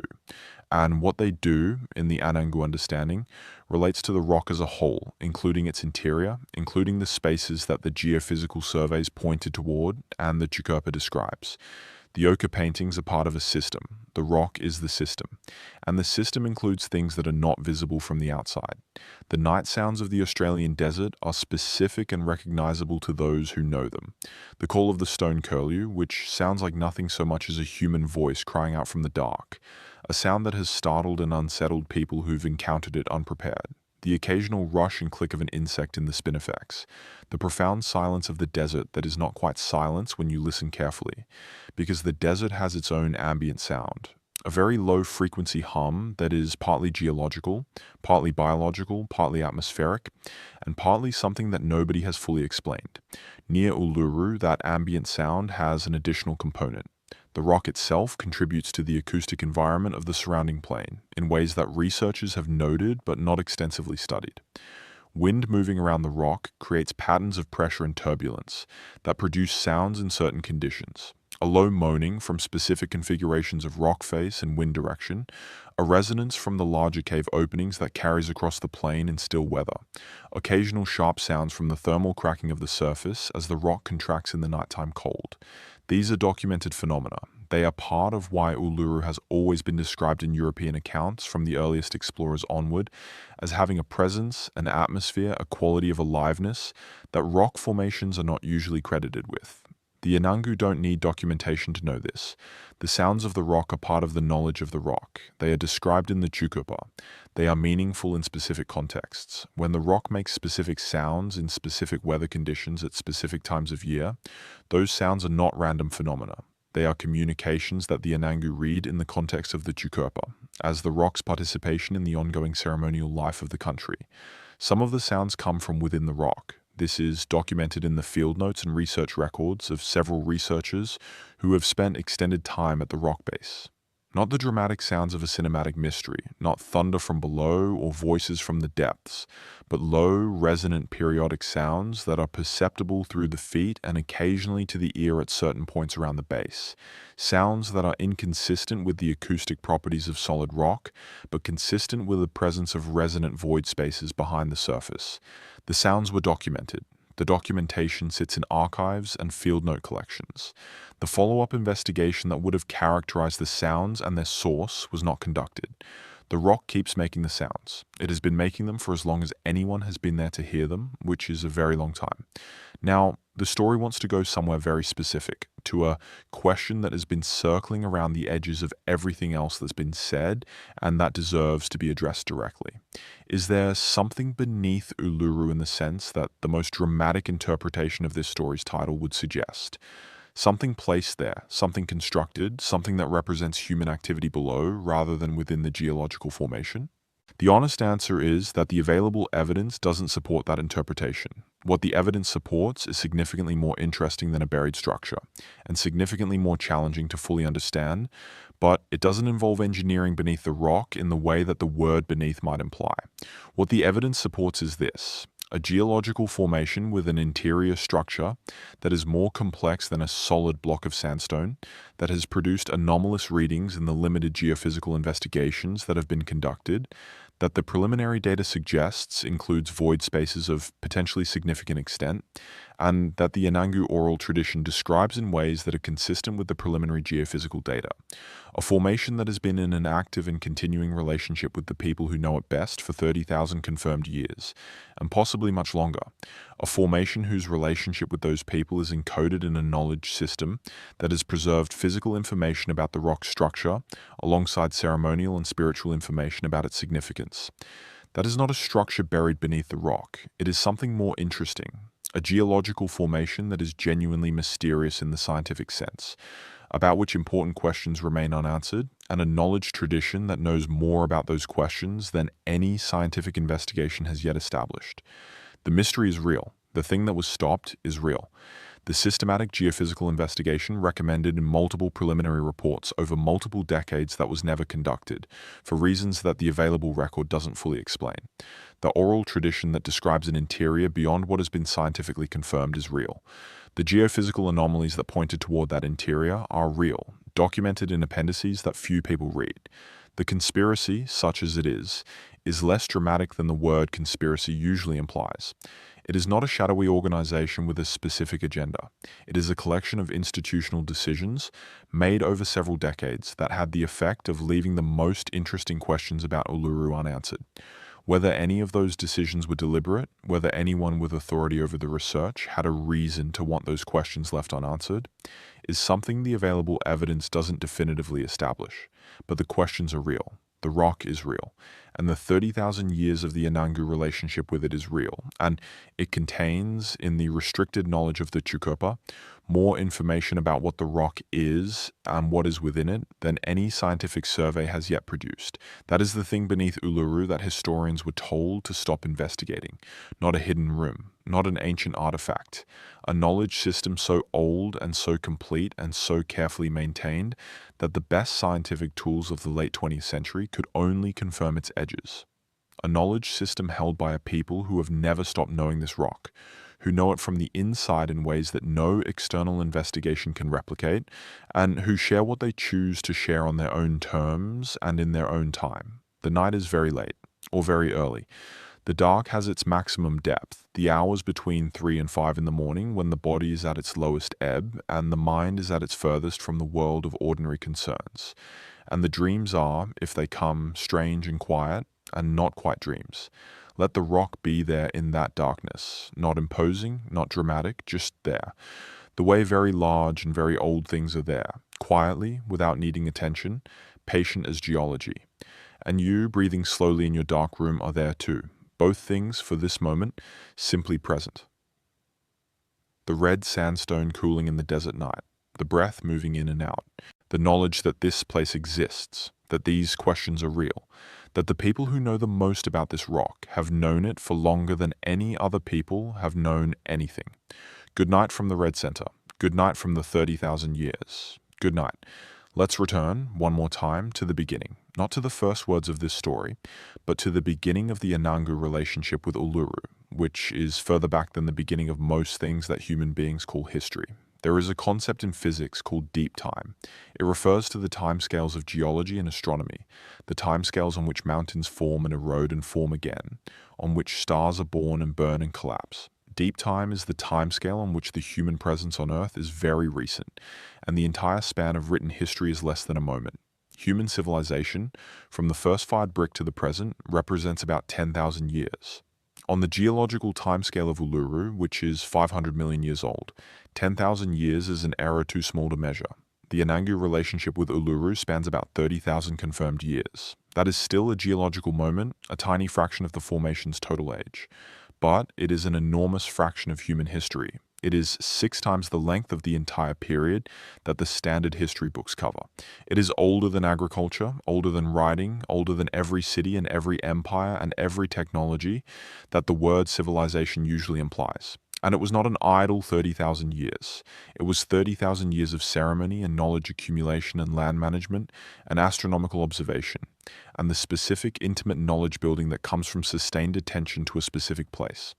30,000 years of paying attention to one rock. The result is a depth of knowledge about that rock that has no parallel anywhere in the world for any comparable geological feature. No other formation on Earth has been systematically known by the same people for anything close to that length of time. The Anangu relationship with Uluru is, in a very specific and measurable sense, the longest sustained human knowledge project in history. That project has produced something. Exactly what it has produced in terms of specific knowledge about the rock's interior is held in the restricted knowledge of the Chukopa, but that it has produced something, that 30,000 years of close relationship with this formation has generated knowledge that goes beyond what a handful of geophysical surveys can establish, is very nearly certain. The knowledge is there. It is held carefully. It is maintained through ceremony and song and the intergenerational transmission of the Chukopa. It is not accessible to the outside, not because it is being hidden in a suspicious sense, but because it belongs to the people who hold it, who have earned the right to hold it through 30,000 years of custodianship, and who share what is appropriate to share on their own terms. The researchers who were told to stop investigating, or who found their investigations leading them to questions they couldn't get resources to answer, were circling the edges of that knowledge from the outside. The anomalous acoustic signatures and the water deficit and the archival gaps are the shadow of that knowledge falling on the scientific record. The shape of what is inside the rock, dimly visible in the inconclusive preliminary data, corresponds to the shape of what the Chukopa describes. The shadow is not the thing, but the shadow tells you the thing is there. Now, let's spend some time with the physical experience of Uluru, the experience of being at the rock rather than reading about it or studying it from a distance, because this story has been mostly about documents and data and oral traditions. And it's worth remembering that the rock is a physical presence of extraordinary power before it is any of those things. The first thing that changes when you approach Uluru is the sense of scale. The rock appears on the horizon as you drive toward it from the resort area, a dark shape that doesn't look particularly dramatic from 40 kilometers away. It looks like what it is at that distance, a rock formation rising above a flat plain. Not enormous, not imposing, just there. And then the scale slowly begins to adjust as you get closer. The rock doesn't seem to grow the way things normally grow as you approach them. It seems to clarify. It was always that large. You just couldn't see it properly from further away. By the time you're within 10 kilometers, the recalibration is complete, and the rock is doing something that nothing you've encountered in ordinary life has prepared you for. It's occupying a portion of the sky that seems disproportionate to anything that should be sitting on flat ground. At the base, the effect is complete. The rock is so large that it produces its own weather, in a sense. Its surface heats the air above it differently than the surrounding plain heats the air above it, creating thermal currents and wind patterns that are specific to the immediate vicinity of the formation. Standing at the base, you are in the rock's atmosphere in the same way that you're in a city's atmosphere. The microclimate produced by the formation is different from the environment even a few kilometers away.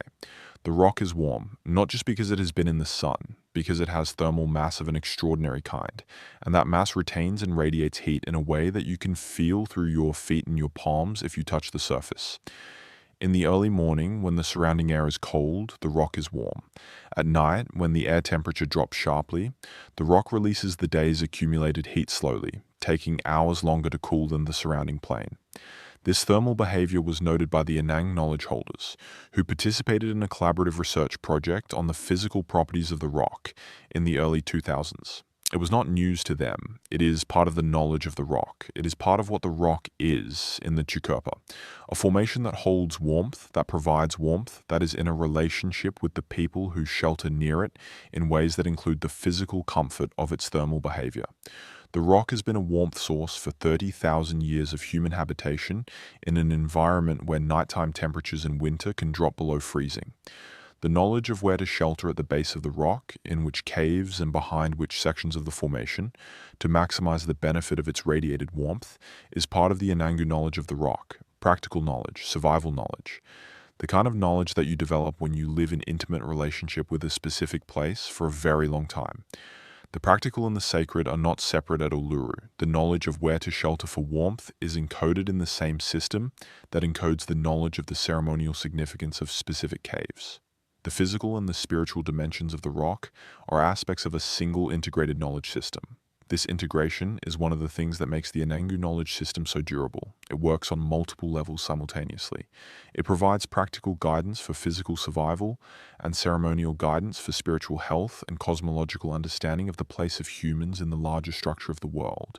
It is not just one of those things. It is all of them at once, in a unified system that has been tested and refined and maintained across 30,000 years of lived experience.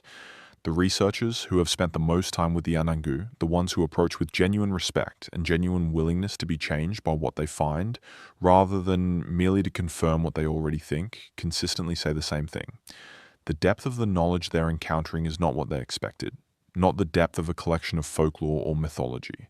The depth of a working knowledge system that describes the physical world with extraordinary precision, and that has been preserving that description accurately across a time span that has no parallel in any other tradition. If that knowledge system includes information about the interior of Uluru, information that the limited geophysical investigations have partly corroborated and not yet fully characterized, then the knowledge is doing exactly what it was designed to do.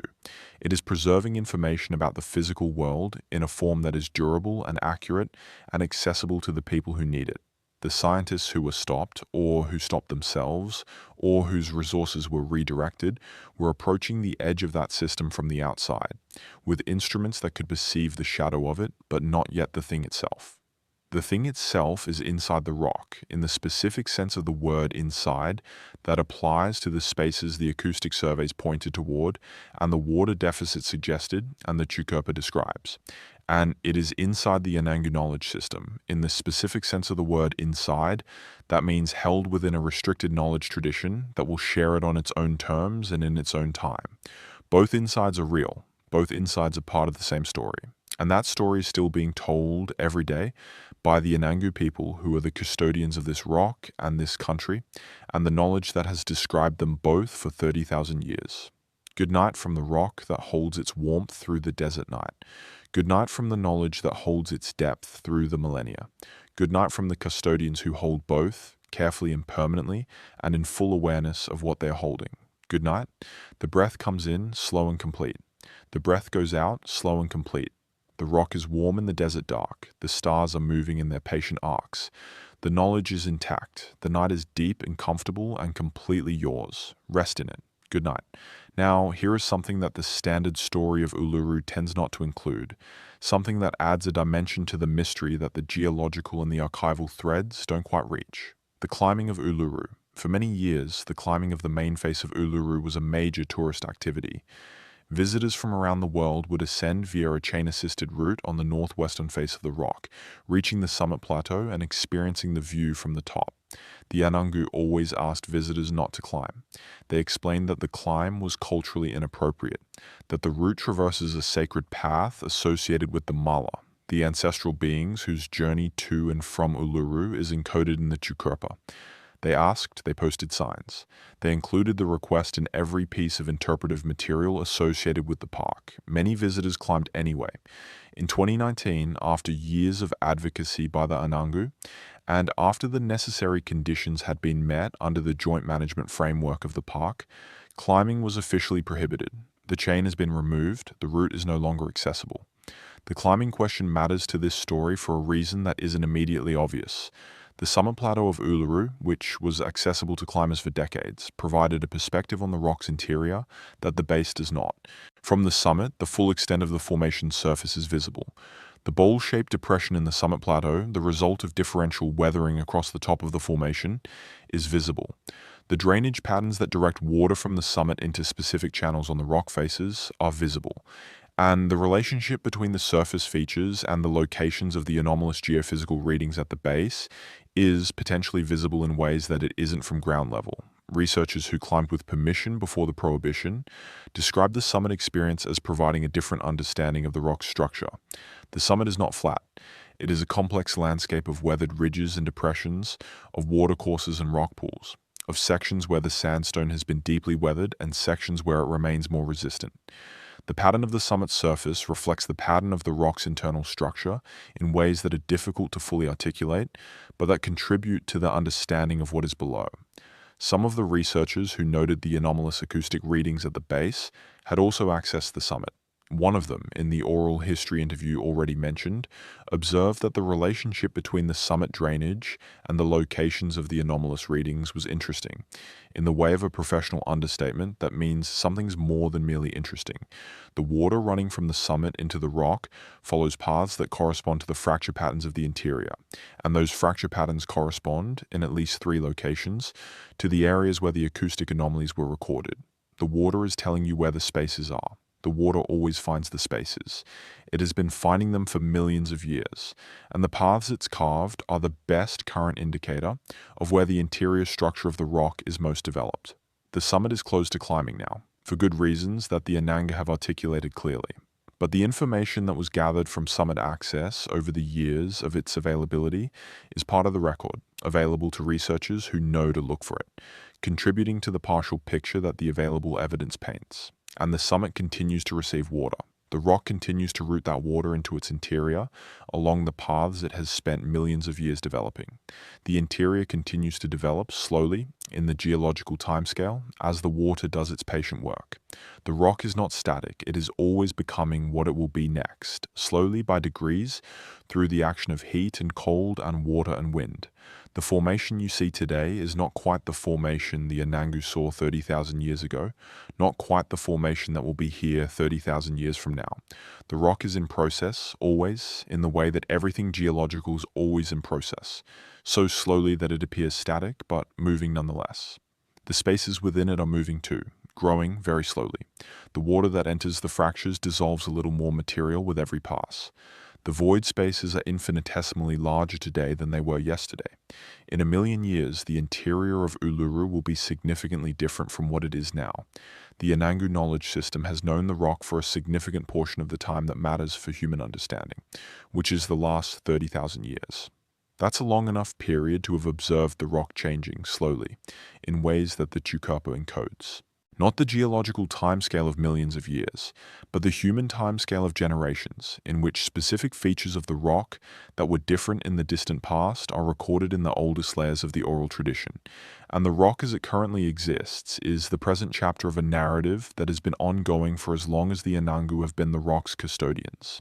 The rock has a past and a present and a future, in the Chukopo as in geology, and the Anangu relationship with it encompasses all three. That is the deepest dimension of the Uluru story. Not the geophysical anomalies alone, though they're significant. Not the archival gaps alone, though they're interesting. Not the oral tradition alone, though it's extraordinary. But the combination, a geological formation with a genuinely mysterious interior. A knowledge tradition that has described that interior with accuracy across 30,000 years of continuous maintenance, and a research history that has approached those questions and not fully answered them. The combination is what makes this place unlike any other place on Earth. The combination is what the silence holds tonight. Good night from the combination. Good night from the geology and the Chukopo and the water and the acoustic anomalies and the archival gaps and the oral history interviews and the field notes and the surface caves and the surface ochre and the Anangu who know the most and share what they choose to share. Good night. The desert is very cold now, in the hours before dawn. The rock is warm. The stars are at their furthest point in their nightly arc. The world is as still as it gets. Good night. The particular quality of not quite sleeping and not quite waking that the deepest part of the night produces has been described in many ways by many traditions. The Japanese call it ma, the pause between things, the productive emptiness that makes the next thing possible. The yogic tradition describes it as yoga nidra, the sleep of the yogi, a state of conscious deep rest in which the body is fully surrendered and the mind is quiet but not entirely absent. The Aboriginal Australian tradition has its own understanding of the threshold states of consciousness, the states that make ceremony possible, the states in which the dreaming becomes accessible in ways it isn't during ordinary waking awareness. You're probably in one of those states now, or drifting through the edge of one. The body has been still for long enough that the muscles have released their tone. The breathing has found its nighttime rhythm, slower and shallower than waking breathing, moving without deliberate effort. The mind is doing something, but not the things it does during the day. It is sorting, integrating, making connections that the busy daytime mind is too focused to notice. This is when the information from this story is doing its most important work, not when you were actively listening and forming pictures.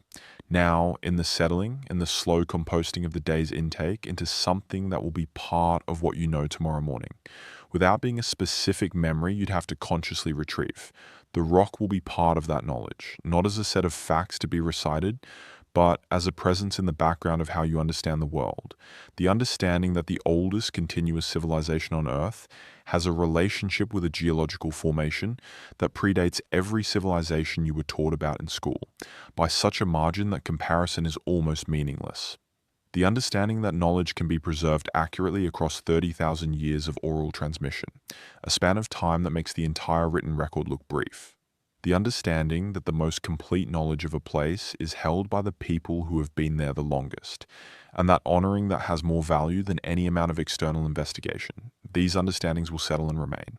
The night continues. The Anangu sky knowledge is another chapter in this story that deserves its own unhurried attention, because it is one of the most extraordinary bodies of astronomical knowledge that any culture has produced.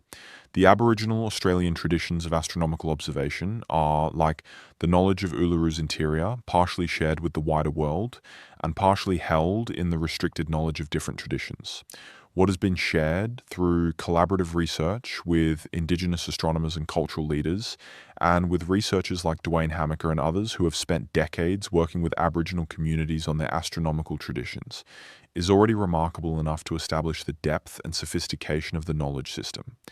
Aboriginal Australian communities across the continent have developed detailed knowledge of the night sky that covers stars, planets, the moon, the sun, meteors, comets, and other phenomena. They have developed systems for using sky observation to track seasons, to predict ecological events like animal migrations and plant ripening, to navigate across vast distances of featureless landscape, and to anchor the narratives of the dreaming in astronomical events that recur annually or over longer cycles. The astronomical knowledge at Uluru specifically is connected to the rock's role in the Songline network.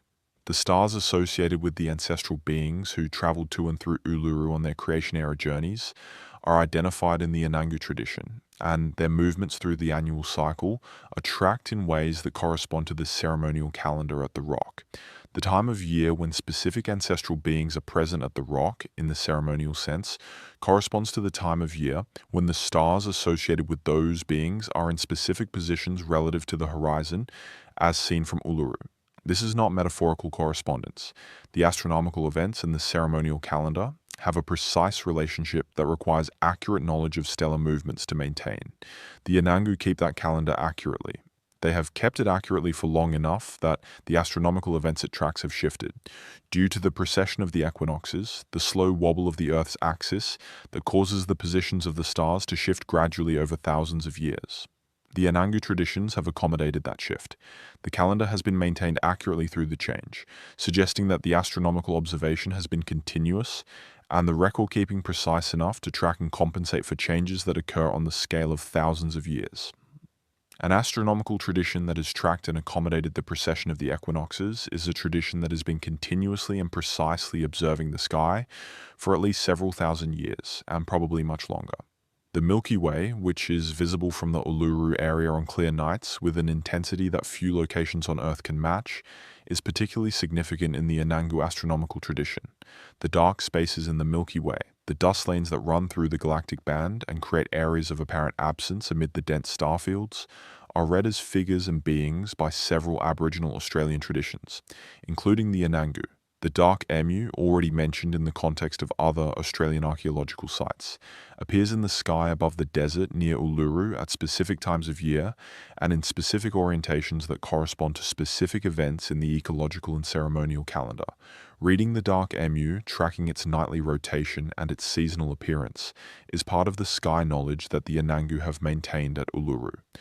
The orientation of the emu in the sky, when it is most clearly visible, corresponds to specific activities and ceremonies that the Anangu conduct at specific sites around the rock.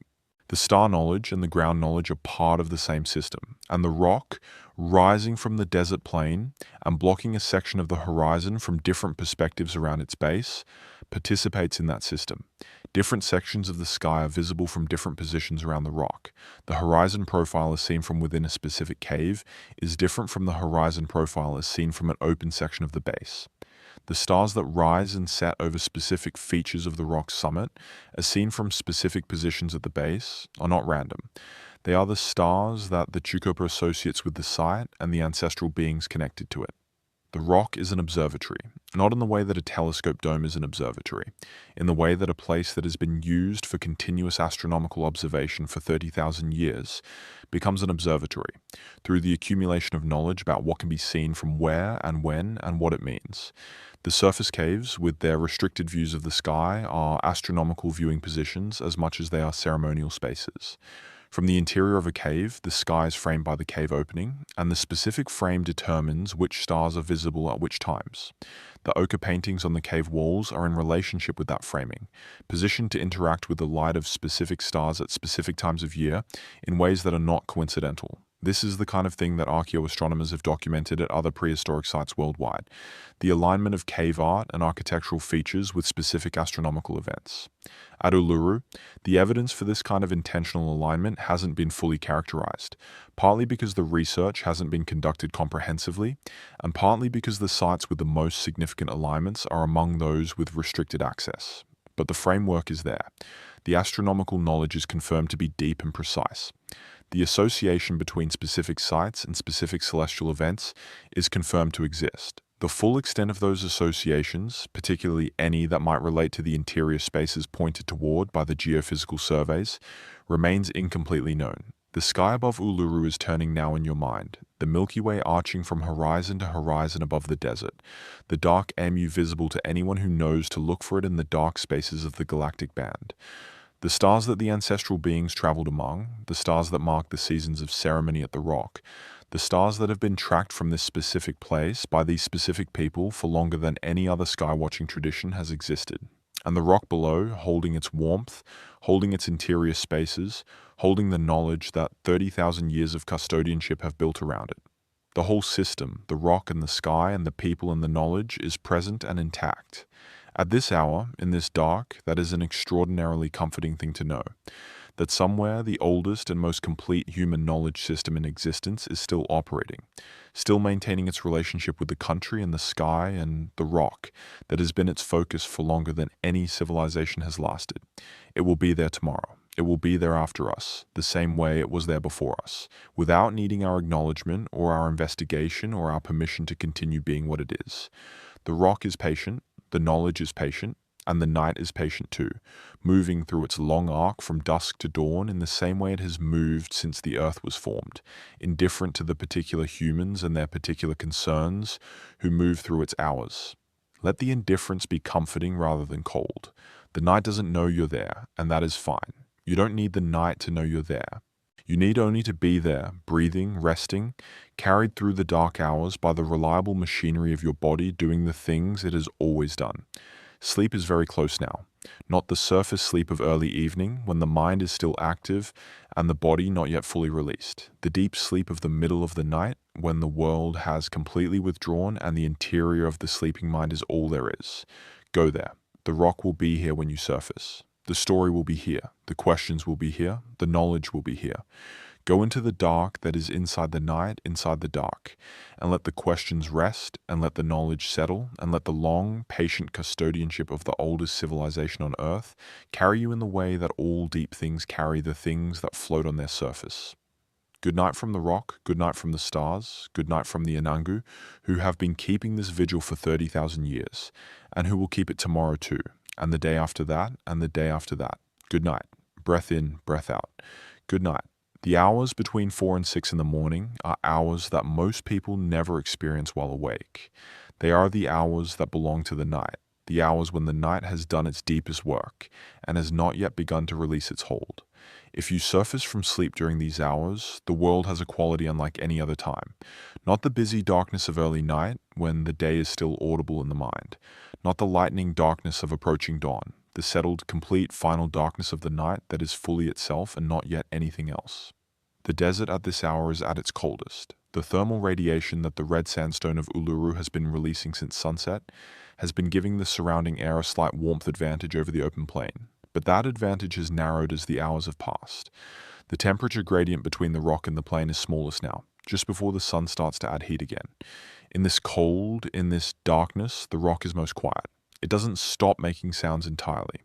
The occasional crack of thermal contraction, the very low resonance that some researchers have noted and that the Anangu describe as the rock's ongoing voice. But the sounds are at their minimum frequency and volume in these hours, and the surrounding desert is at its minimum acoustic activity, and the result is a silence of extraordinary depth. It is the silence that the Anangu ceremonies work within, the silence that makes it possible to hear what the rock is saying, in whatever register the rock speaks, the silence that the 30,000 years of custodianship have been conducted within, at least during the deep night portions of the long ceremonies that take place at Uluru during the ceremonial season. The ceremonies that happen at Uluru during the ceremonial season are not described in detail in the public domain, because they are the restricted knowledge of the Anangu, and the restriction is appropriate, and the Anangu enforce it with the same care they apply to everything else in the Chukurpa. What is publicly known is that the ceremonies take place, that they involve the significant sites around the rock, that they maintain the relationship between the Anangu and the country in ways that the Chukurpa specifies, and that they have been conducted continuously, as far as the record and the oral tradition can establish, for the entire span of Anangu presence at the rock. 30,000 years of ceremony at one location. The ceremonies maintain the relationship. They do not merely commemorate it or remember it. They perform it. They actively sustain the connection between the people and the country, the connection that the Chukurpa describes as fundamental to the health of both. Without the ceremonies, in the Anangu understanding, the country suffers, the rock suffers. The relationship weakens, and the consequences of that weakening manifest in the physical world. This is not metaphor. The Anangu do not make the distinction between metaphor and physical reality in the way that the dominant Western tradition makes it. The ceremonies are real actions with real effects in the spiritual and the physical dimensions simultaneously, because those dimensions are not separate. When the colonizers disrupted the ceremonies at Uluru, when the Anangu were removed from their country and prevented from maintaining the ceremonial calendar that the Chukurpa specifies, the effect was not merely cultural loss, though it was certainly that. In the Anangu understanding, it was physical damage. Damage to the country, damage to the relationship between the people and the rock and the ancestral beings and the dreaming tracks that converge at the rock. The 1985 handback was not simply a legal event. It was the restoration of the capacity of the Anangu to maintain the ceremonies that maintain the country, the resumption of the custodianship that had been interrupted, the restoration of the relationship in its proper form. In the years since the handback, the ceremonies have been conducted. The relationship has been maintained. The Chukurpa has been transmitted to the next generation. The rock has been known in the way it should be known, by the people who have always known it best.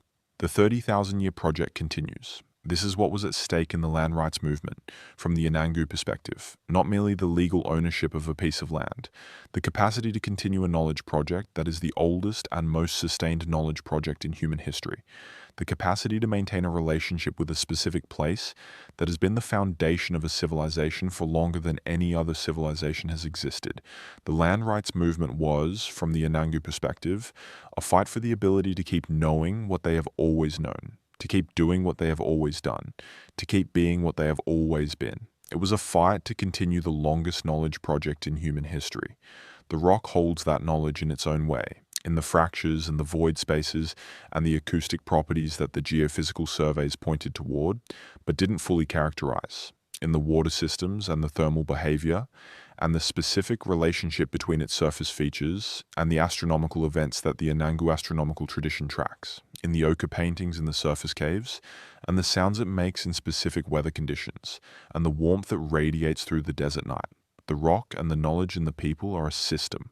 Remove any element of the system and the others are diminished. Restore the element and the system resumes, the system is resumed. The custodianship is restored.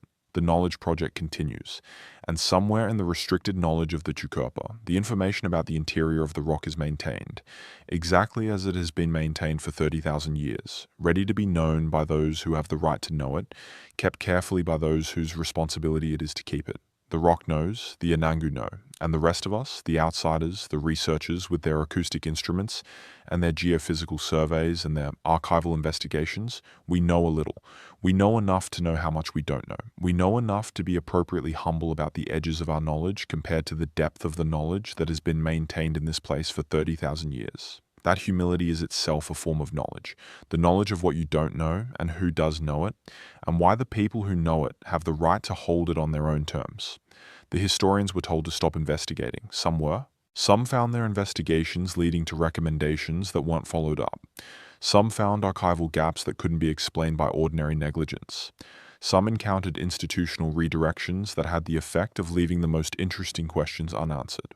What lay beneath all of those experiences, the reason the questions were interesting enough to be raised and complex enough to remain unanswered, was this: a knowledge system of extraordinary depth and completeness, held by the people who belong to this country, about a geological formation that is genuinely extraordinary, and that the preliminary scientific investigations have only begun to characterize. The story of what historians were told to stop investigating is the story of the edges of that knowledge system, the places where external investigation approached the boundary of what the Anangu hold and was, for one reason or another, redirected or not followed through. The boundary is real. The knowledge beyond it is real. The questions the boundary raises are real. The rock doesn't say what's inside it. The Anangu know. And the night, which has been patient through this entire long story, is finally beginning, very slowly and very faintly, to change. The dark above the desert is still dark, but it has a quality now, the quality that comes in the last hour before the false dawn, of being a different kind of dark than it was at midnight. Darker in some sense, the darkness of maximum depth, and simultaneously beginning to carry in it the faintest premonition of what is coming.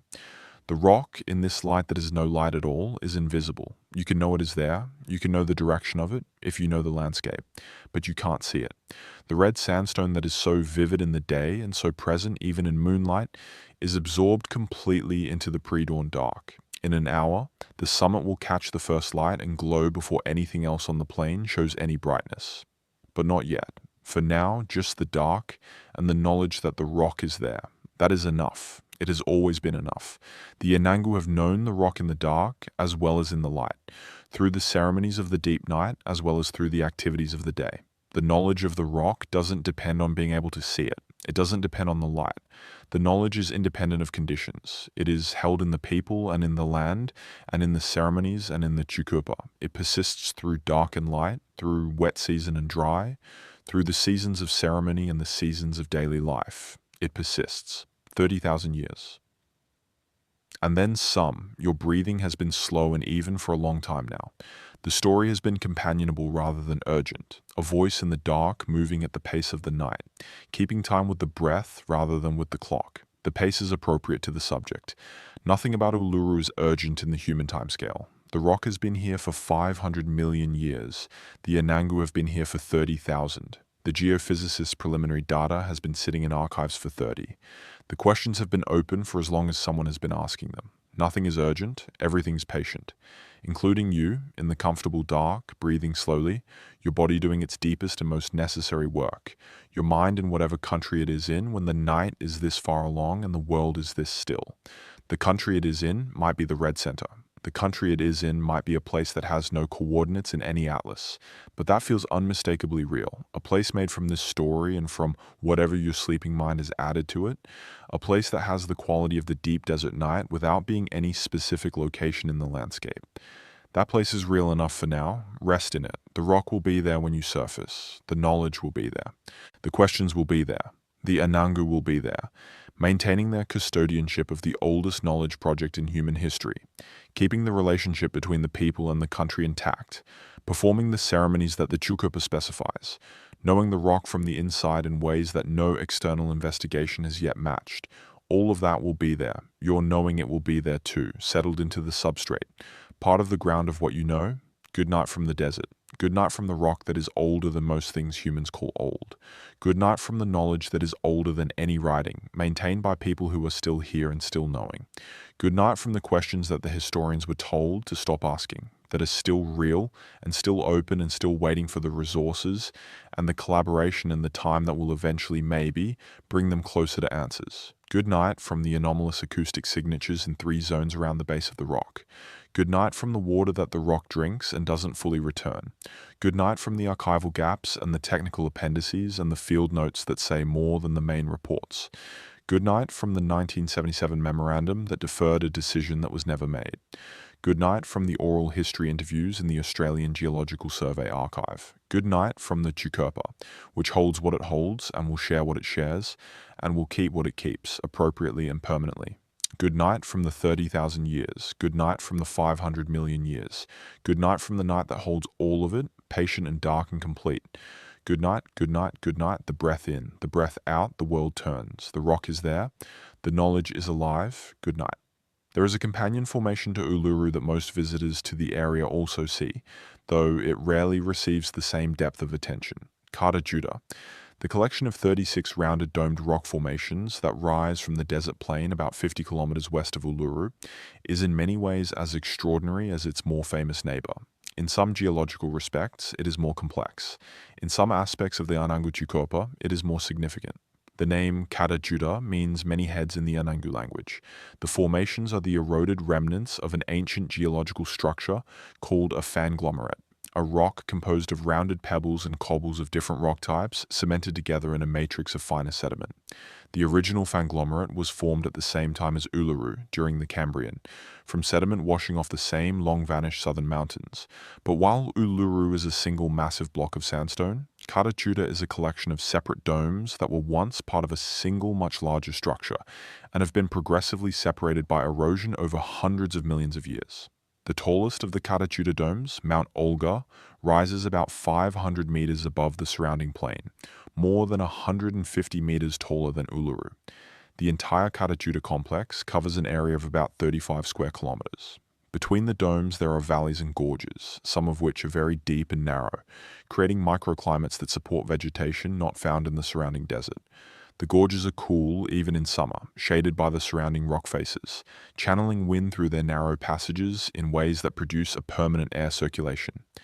Kata Tjuta is significant in the Chukopa in ways that are almost entirely restricted. The Anangu share very little about Kata Tjuta with the outside world, much less than they share about Uluru. The knowledge of Kata Tjuta is described by senior Anangu knowledge holders as among the most powerful and most restricted in the Chukopa.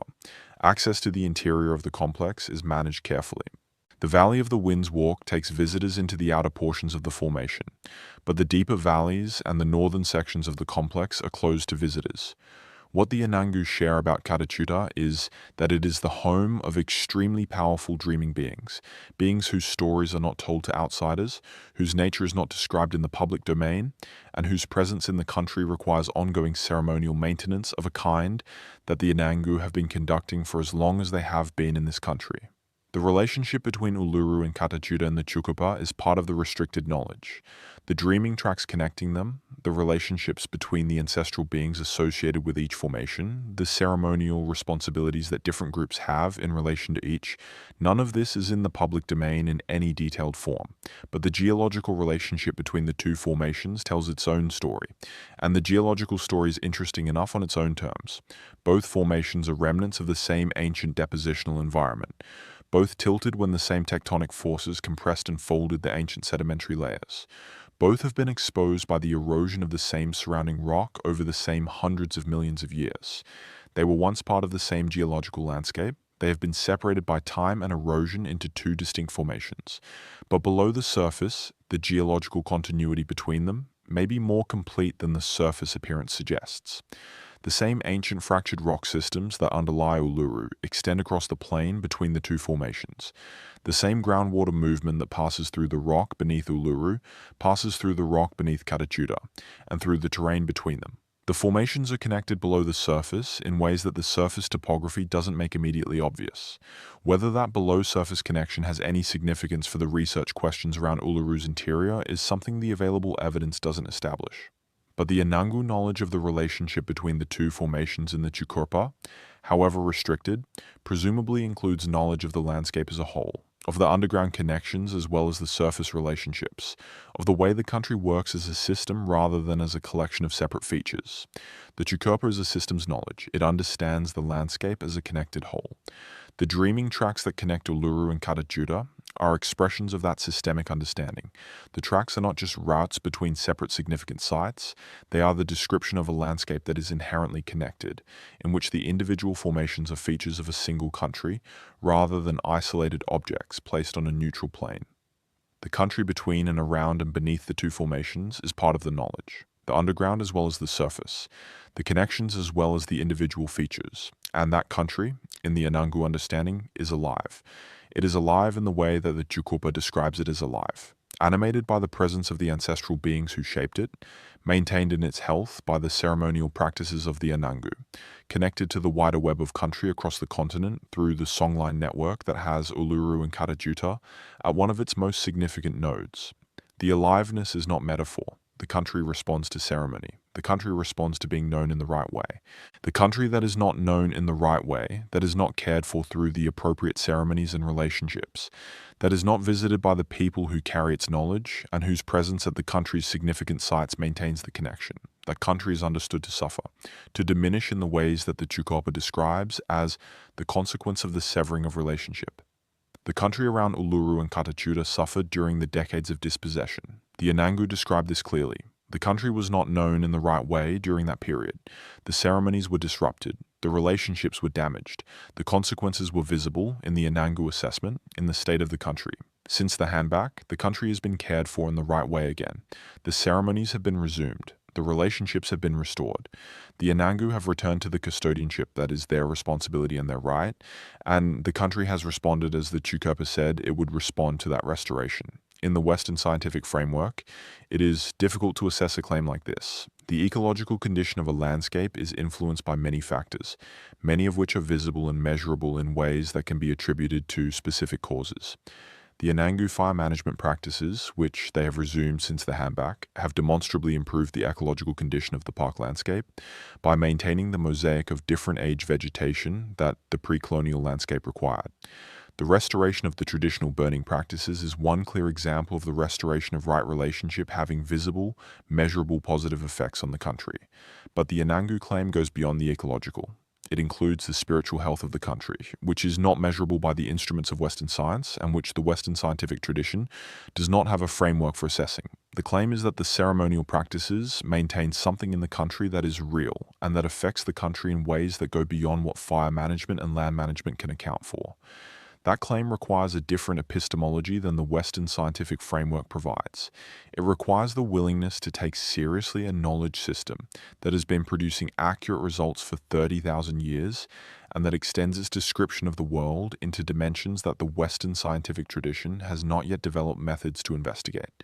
The researchers who have spent the most time with the Anangu tend to arrive at something like intellectual humility about this, not the acceptance of every claim as literally true in the Western scientific sense, but the recognition that a knowledge system of this depth and age and demonstrated accuracy deserves serious engagement on its own terms, not merely on the terms that the Western scientific tradition finds comfortable.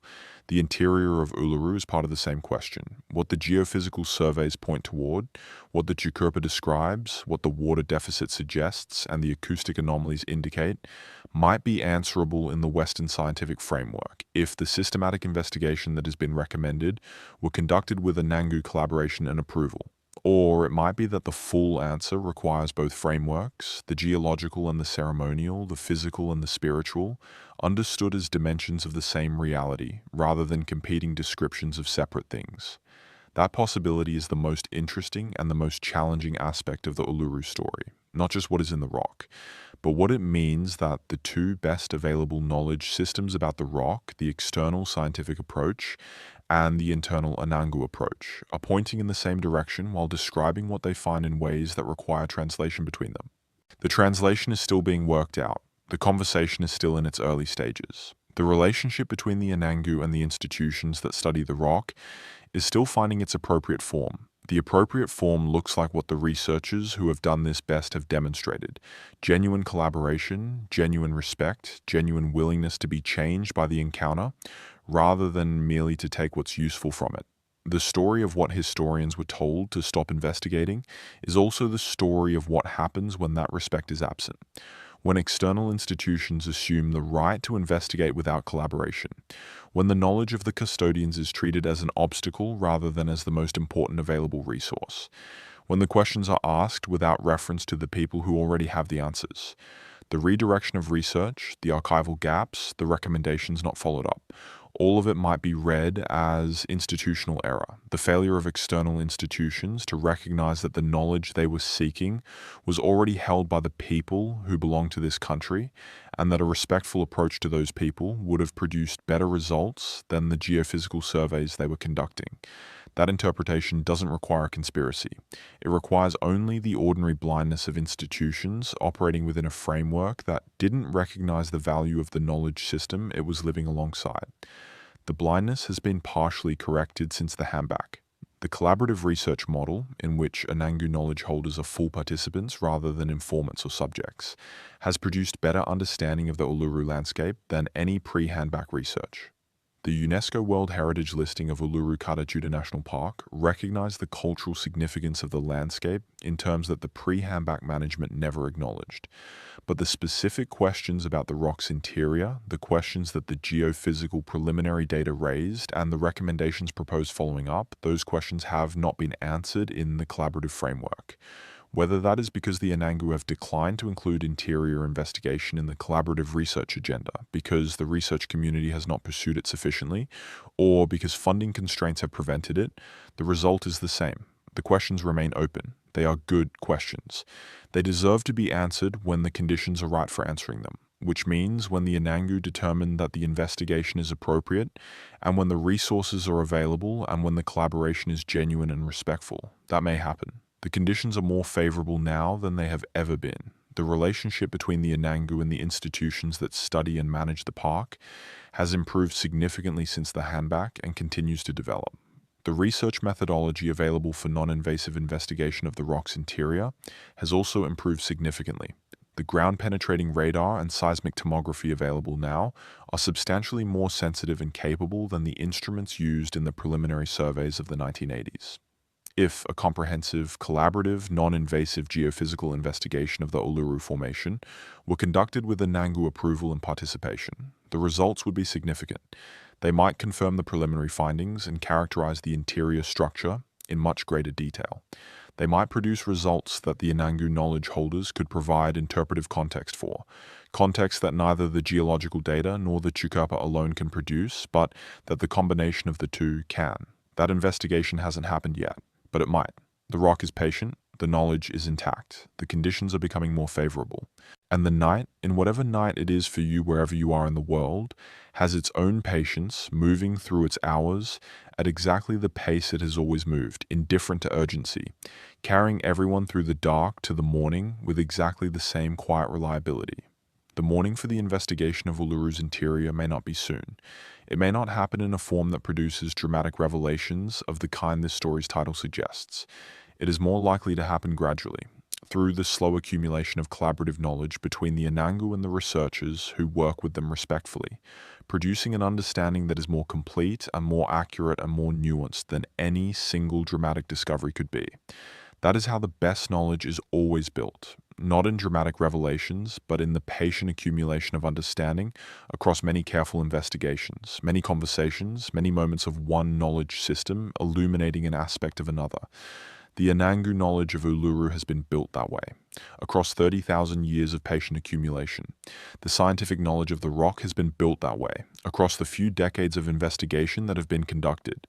The meeting of those two knowledge systems, in the collaborative research framework that the handback made possible, is being built the same way, patient, cumulative, accurate.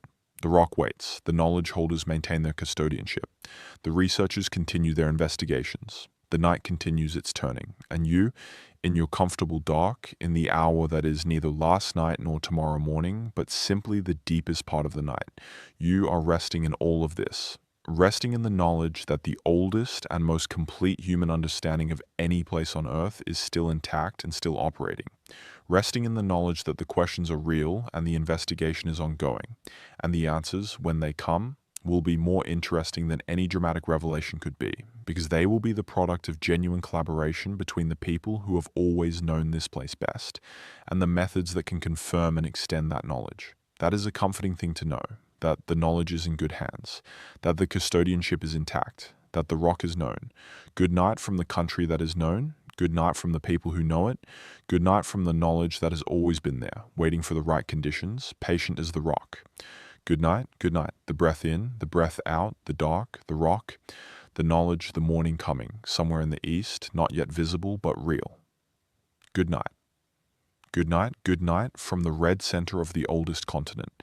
Good night from the 30,000 years. Good night from everything beneath Uluru that the historians were told to stop investigating. And that waits, patient as geology, for the right moment and the right collaboration and the right combination of knowledge and respect to finally fully answer the questions that the preliminary surveys raised and left open. The questions are open, the rock is there, the knowledge is alive. Good night. Rest, good night. The pre-dawn dark is complete. The world is as still as it gets. The rock is warm and dark and patient. The stars are at the last stage of their nightly arc before the false dawn begins to thin the eastern sky. Somewhere in the Uluru Kata Tjuta National Park, the night is doing what the night does at Uluru. The temperature at the rock base is at its minimum.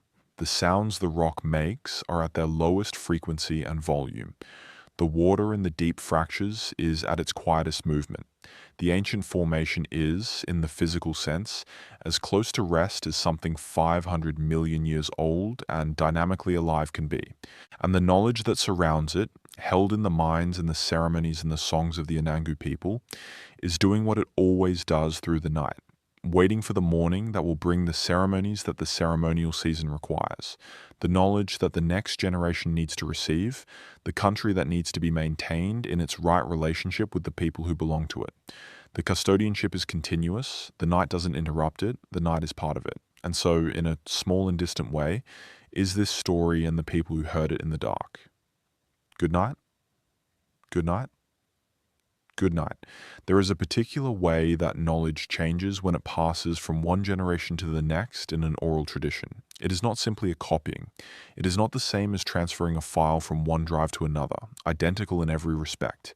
The transmission of knowledge through oral tradition is more like the passing of a flame. The fire is the same fire, and it is also different, because the new flame is burning in a new place with new fuel, and the person who carries it forward is not the person who passed it on, and the time it is burning is not the time it was created. The Anangu transmission of knowledge about Uluru is like that.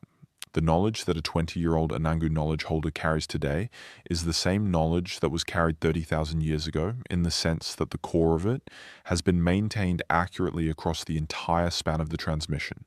The rock is the same rock. The dreaming tracks converge on the same place. The water comes out of the same seep points. The sun rises over the same gap in the landscape at the same time of year. The knowledge describes the same physical reality and has been confirmed by that physical reality across the entire span of its transmission. But the knowledge is also different because it is carried by different people in a different time in a different Australia. The 20-year-old Anangu knowledge holder, who carries the Tjukurpa today, carries it in a world that includes Australia as a federated nation, and the Northern Territory as a political entity, and the National Park as a management framework, and the UNESCO World Heritage Listing as a form of international recognition. All of these things are part of the context within which the knowledge is held and maintained and transmitted, even though none of them are part of the knowledge itself. The knowledge itself is the same. The context around it has changed enormously. This is what 30,000 years of continuous transmission produces. A knowledge core that is stable across an enormous span of time, surrounded by a context that changes with every generation. The stability and the change are both part of what the tradition is. Neither one alone describes it accurately. The researchers who have tried to describe the Anangu knowledge of Uluru face this challenge. The knowledge looks from the outside like it belongs to a different time because it was created in a time very different from the present and has been maintained in continuity with that creation. But it is not frozen. It is not static. The Anangu who carry the Tjukurpa today are not carrying a museum exhibit. They are carrying living knowledge, knowledge that is relevant to the world they live in, and that they apply to the challenges and decisions of their actual lives, including the challenge of managing a World Heritage Site in the 21st century, and the decision about whether and how to permit geophysical investigation of the rock's interior. The decision about geophysical investigation is a decision that people applying the Tjukurpa to the present world are making. It is not a decision made by the people who created the Tjukurpa 30,000 years ago. It is a decision made by the people who carry the Tjukurpa today, who understand what the rock is and what the research would do to it, and what the appropriate response is in the context of the Tjukurpa's principles and the realities of the world they live in. That is a sophisticated decision-making framework, more sophisticated in some respects than the framework that external research institutions have been applying to the same question. The external research institutions have been asking, what does the geophysical data suggest about the interior of the rock, and how can we get more and better data to characterize it more completely? That is the scientific question, and it is a legitimate question. The Anangu knowledge holders are asking, what does the Tjukurpa say about this rock and its interior? And what does the Tjukurpa say about the appropriate relationship between the people who belong to this country and the people who want to investigate it? And what is the right action for the custodians of this knowledge in this situation? Those are different questions. They don't necessarily produce the same answer. The collaborative research model that has developed since the handback is an attempt to find an approach that respects both sets of questions and produces answers that are acceptable in both frameworks. That attempt is ongoing. The most interesting chapter of the Uluru story is still being written. Now, let's let the physical landscape do some of the work that the conceptual and historical have been doing. The walk around the base of Uluru, the full circumference walk that takes visitors completely around the formation, is approximately 10 kilometers and takes most people 3 to 4 hours. It is one of the most extraordinary walks in the world, not because it is dramatic in the way that high mountain or coastal walks are dramatic, but because it brings you into close contact with a single continuous geological object for 3 to 4 hours. And by the end of that contact, you know the object in a way that no photograph or description can provide. The rock face changes continuously as you walk around it. From some angles, the sandstone looks almost smooth, the surface worn to a gentle curvature by millions of years of weathering. From other angles, the face is deeply fissured, split by fractures that cut meters into the rock and that carry water down from the summit in rain events. From others still, the surface is honeycombed with small cavities of different sizes, from shallow depressions where the more porous portions of the rock have been eroded away to proper caves of significant size and depth. The color changes too. The oxidized surface is most brilliantly red in certain lights, particularly in the early and late light of the day, when the low sun angle emphasizes the iron oxide layer and produces the famous dawn and dusk glow that Uluru is most photographed for. In the middle of the day, in high summer, the rock is less brilliantly colored and more simply enormous, its scale more visible in the flat light, and its individual features clearer without the emphasis of the low sun angle. In rain, which does come to Uluru several times a year, the rock transforms. The waterfalls appear, running down the smooth sections of the face in white cascades that seem impossible from a formation that is solid sandstone rather than hollow basalt. The waterholes at the base fill quickly, their level rising visibly as the runoff arrives. The sound of water moving over and through and around the rock replaces the silence that is Uluru's normal acoustic condition. The whole formation participates in the water event in ways that make its internal complexity suddenly more evident. The specific paths the water takes down the rock face are determined by the internal structure of the formation, by the positions of fractures and joints and harder and softer rock layers. And those paths are the same paths the water has taken for millions of years, each rainfall confirming and slightly deepening the roots that previous rainfalls established.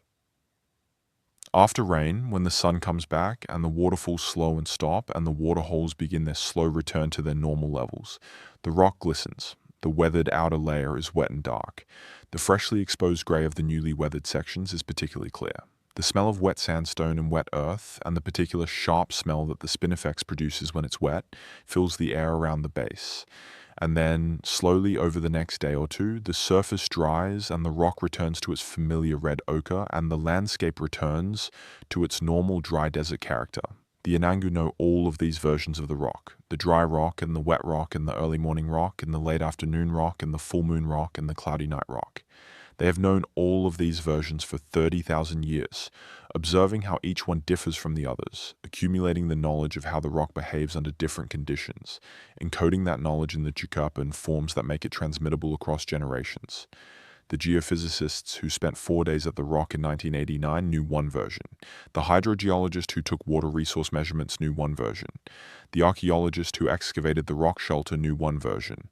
The researcher who reviewed the archive knew none of the versions directly and all of them through documents.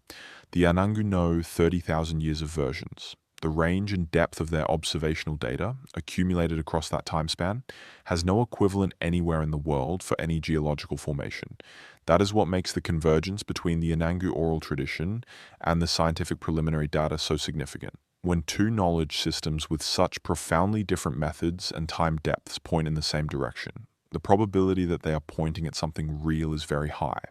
The direction they are pointing is toward the interior of the rock, towards spaces that are real and unmapped and understood in one tradition, and pointed toward but not characterized in the other, toward the most complete and the most interesting question that the Uluru story raises.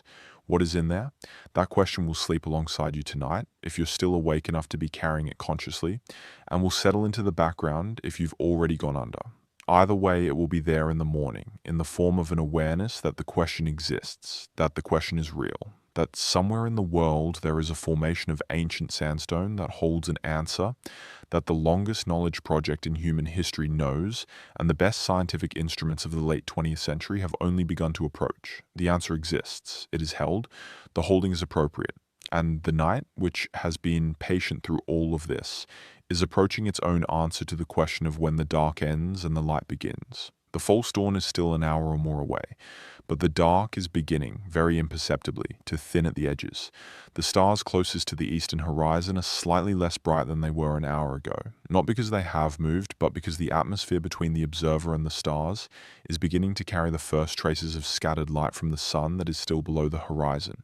The pre-dawn is coming, not yet, but coming. And the rock is there, in the dark that is beginning to thin, patient as always, warm as always, holding what it holds. The 30,000 years of knowledge that the Anangu have maintained about this rock, through everything, through the dispossession and the disruption and the damage and the restoration, that knowledge is intact. It will be intact tomorrow. It will be intact for as long as the Anangu choose to maintain it, and there is no indication that they are choosing otherwise. The knowledge is safe, the rock is there. The night is almost done with its work, and you, in your dark room or your tent or your comfortable bed, you have been carried through most of the night by this story, and by the breath and by the reliable machinery of your body doing what it has always done, keeping you alive through the dark with the same quiet competence that the Anangu have kept the knowledge alive through the dark decades of dispossession, patiently and certainly and without drama. The night is almost done. The morning is close, and the rock is already there in the east, already a presence in the landscape even before the sun returns to illuminate it, already warm from its own stored heat, already holding its interior spaces in the geological dark that no sunrise has ever reached. Good night from that dark that no sunrise reaches. Good night from the interior that the geophysicists pointed toward and that Tjuta describes, and the water and the acoustic anomalies confirm in their partial and inconclusive and genuinely interesting way. Good night from the questions that historians were told to stop asking, that are still real and still open and still waiting. Good night from the people who know the answers and hold them appropriately. Good night from the rock. Good night from the 30,000 years. Good night from the oldest knowledge project in human history. Still running, still accurate, still maintained by the people who belong to this country, and who will maintain it for as long as the country needs them to. Good night. Good night. Good night. The breath comes in, the breath goes out, the world turns. Good night. Good night.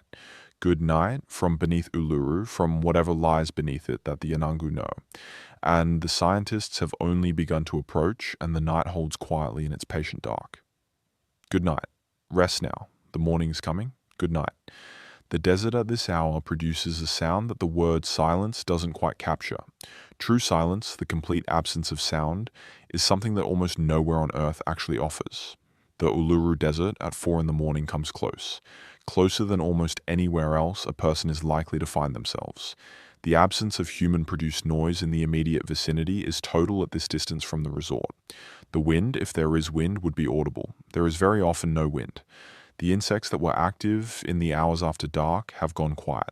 The nocturnal animals that moved through the early hours of the night have returned to their burrows and shelters. The birds are not yet active. In that near silence, the sounds that remain are the sounds of the earth itself. The very low frequency sound that is always present in desert landscapes, the product of thermal movements in the rock and the soil, of the planet's geological processes expressing themselves at the lowest audible frequencies. The occasional sound of the rock itself, the thermal cracking that happens as the surface temperature drops, the faint sound of whatever wind is moving across the summit plateau of the rock, carrying across the plain in the stillness. These are the sounds that the Anangu have been hearing for 30,000 years at this site. Not the same sounds, because the thermal cycles are different in different seasons, and the wind comes from different directions, and the wildlife that contributes to or subtracts from the ambient sound has changed over the millennia. But the general acoustic character of the Uluru pre-dawn soundscape has been part of the Anangu relationship with this country for the entire span of that relationship. The people who built Stonehenge, who raised the pyramids, who developed writing in Mesopotamia and bronze casting in China and ocean navigation in Polynesia, all of those people's traditions have their own soundscapes, their own characteristic acoustic environments that their knowledge holders have inhabited. But none of those soundscapes has been inhabited continuously by the same people for as long as the Uluru pre-dawn has been inhabited by the Anangu. The continuity is the astonishing thing, not just the age. Lots of things are old. The continuity, the unbroken chain of people who knew this place, and pass that knowledge forward to the next person in the chain, each link in the chain receiving the knowledge and maintaining it and extending it slightly and passing it on across 30,000 years without a break. The chain was damaged during the colonial period. Not broken, damaged. The Anangu who maintained the knowledge through the period of dispossession, who kept the Chukopo alive even when they were prevented from practicing it at the sites it describes, who transmitted what they could in the circumstances they were in, those people performed an act of cultural heroism that has no equivalent in the history of any other tradition. They kept the chain intact. The knowledge they passed on was complete enough that when the conditions changed, when the handback happened, and the ceremonial access was restored, the knowledge was still functional. It still described the country accurately.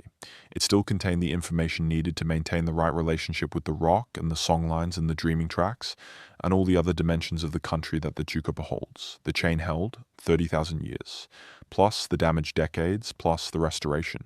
The chain is longer now than it was in 1984, by 1 year for every year since the handback. Every year since 1985 has added another link to the chain, another year of knowledge maintained and transmitted and confirmed by the country's continued responsiveness to the ceremonies that maintain it.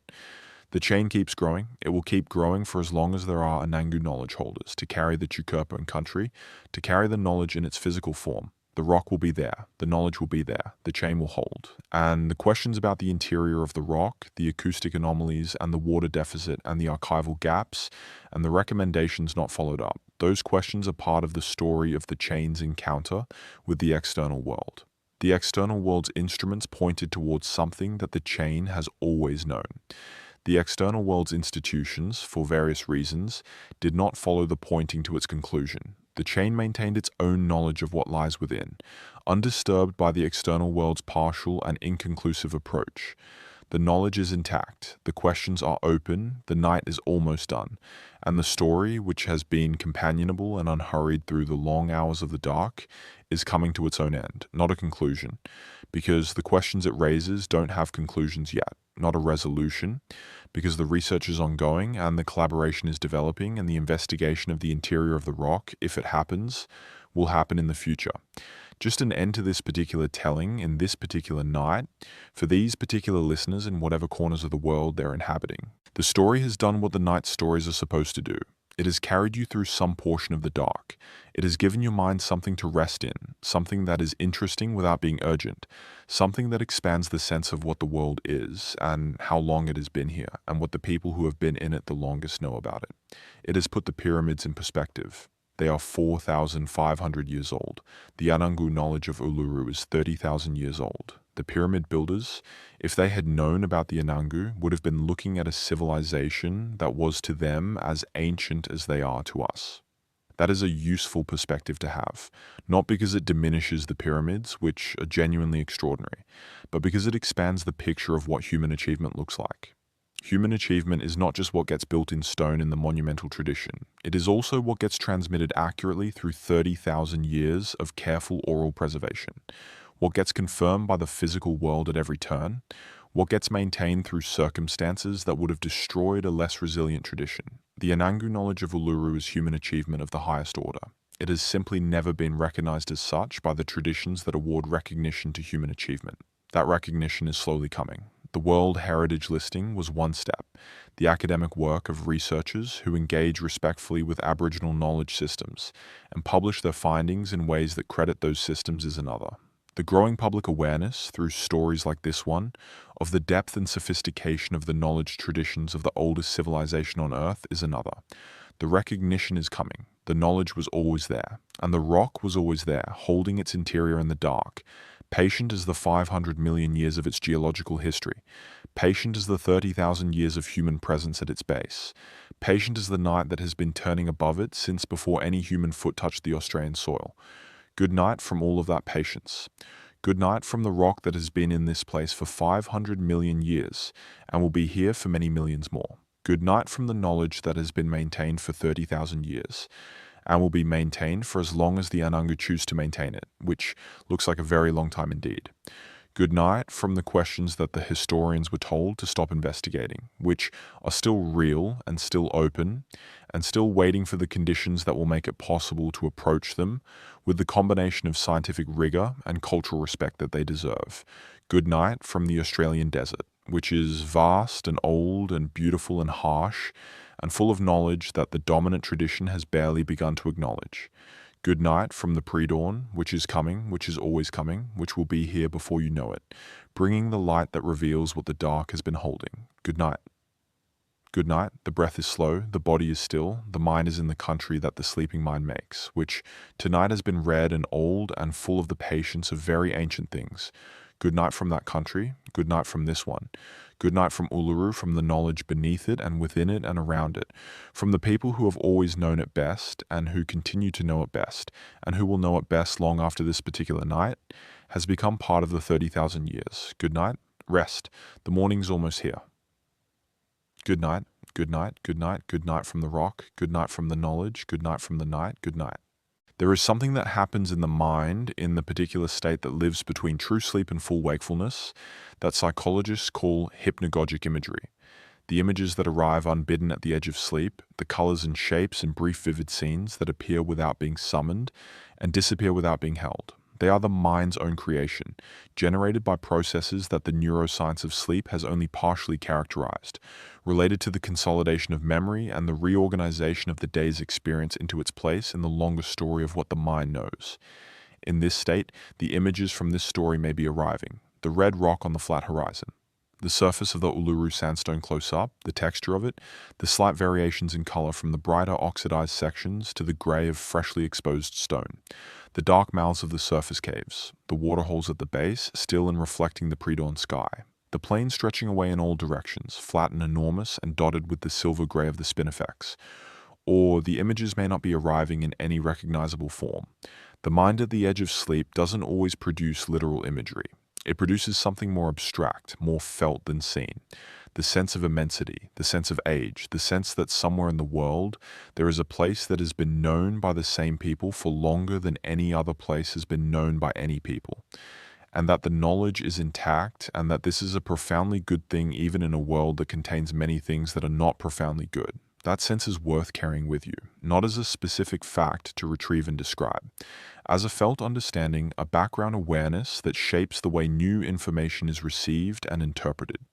The background awareness that human achievement is older and deeper and more various than the standard history books suggest, that the oldest civilization on Earth is still operating and still maintaining its knowledge, that the questions about the interior of the rock that the scientists were redirected from are still real and still open, that the combination of geological anomaly and cultural knowledge that makes Uluru so interesting is genuinely interesting, not manufactured, not sensationalized, real in the way that things that have been documented in field notes and technical appendices and oral history interviews and published academic papers are real. Real and patient and available to anyone who wants to know more about it. In the morning, if you want to pursue it, the paths are clear.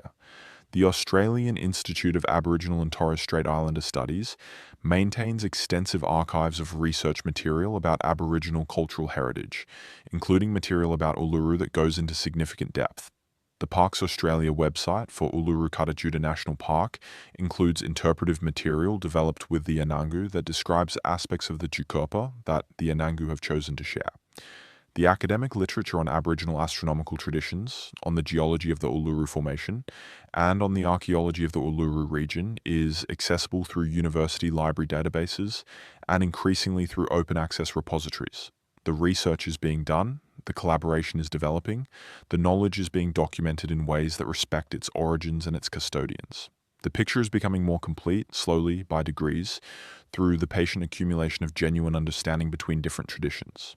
You can be part of that accumulation, not by investigating the rock, not by demanding access to restricted knowledge, but by knowing that the questions are real, by respecting the people who hold the knowledge, by understanding that the story of what lies beneath and within Uluru is not a story that will be completed by external investigation alone, and by recognizing that the most important knowledge about this place is already held by the people who have always held it.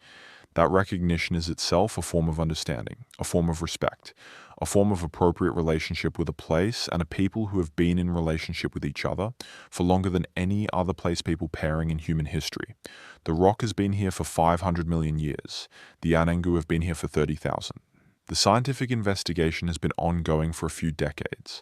The story of what lies beneath is older than all of those things, because the geological processes that created the interior of the rock were underway long before any human being ever saw it. The rock doesn't care about the investigation. The rock doesn't care about anything in the way that animate things care. It is simply there, doing what 500 million year old sandstone formations do, which is mostly staying in place while time works on them. The near vertical layers of compressed ancient seafloor sediment tilted by tectonic forces over hundreds of millions of years, exposed by the erosion of the surrounding rock over the same geological timescale, shaped by water and wind and temperature change into the specific formation that stands in the Northern Territory today. It was doing that before any Anangu knowledge holder stood at its base and began to know it. It was doing that before any European geologist drove across the plain and noted it in a survey report. It is doing it now, while you sleep. It will be doing it when every living person who heard this story tonight has become part of the long history of human presence on this earth, remembered only in the way that all people are remembered, in the genes they pass forward and the knowledge they transmit and the relationships they maintain while they are alive. The rock is indifferent to all of that. The rock is 500 million years old. It has perspective. And there is something comfortable in the deepest hours of the night about knowing that somewhere there is something of that age, something that has been through the Cambrian and the Ordovician, and the Silurian and the Devonian and the Carboniferous, and the Permian and the Triassic, and the Jurassic and the Cretaceous, and the whole long parade of geological time. And that is still there, still present, still the same red sandstone that the ancient sea deposited from the sediment of mountains that no longer exist. That indifferent durability is comforting rather than cold. The rock doesn't need you to acknowledge it. It will persist whether you do or not. But the fact of its persistence, the sheer geological solidity of something that has been there for 500 million years and will be there for many millions more, is a kind of anchor, a reminder that the world has been here a very long time and will be here for a very long time, and that the particular concerns of any given night in any given life are held within that very large context. Your particular concerns, whatever they are held in that context tonight. And the rock is there in the context too, and the 30,000 years of Anangu custodianship, and the acoustic anomalies in the technical appendices, and the water that the rock drinks and doesn't fully return, and the questions that the historians were told to stop investigating, and the knowledge that the Anangu hold about what those questions point toward. All of it held in the very large context of 500 million years of geological time and 30,000 years of human knowledge and a few decades of inconclusive scientific investigation and one night of your life in which a story about all of it was told to you in the dark. Good night from that context. Good night from the scale of things. Good night from the perspective that geology offers when you let it. Good night. The morning is here now, in the east, above the horizon that Uluru stands against. The first light is touching the top of the formation, and it is glowing as it glows every morning, with the red-orange light of the oxidized sandstone catching the earliest sun. The day is beginning, but you don't need to be in it yet. The day will wait. Good night. Good night. Good night from Uluru. Good night from the knowledge that has always been there, that will always be there, that no redirection of research and no archival gap and no institutional oversight has ever diminished. Good night from the Anangu, who are the custodians of this knowledge and who will maintain it for as long as the country needs them to, which is to say, for a very long time. Good night. Rest. Good night. And one more thing before the sleep takes you completely. One more thing that deserves to be said tonight in this particular company. The people who have been telling stories about Uluru for 30,000 years didn't need anyone's permission to tell those stories. The stories belong to the people who carried them. They always belong to the people who carried them.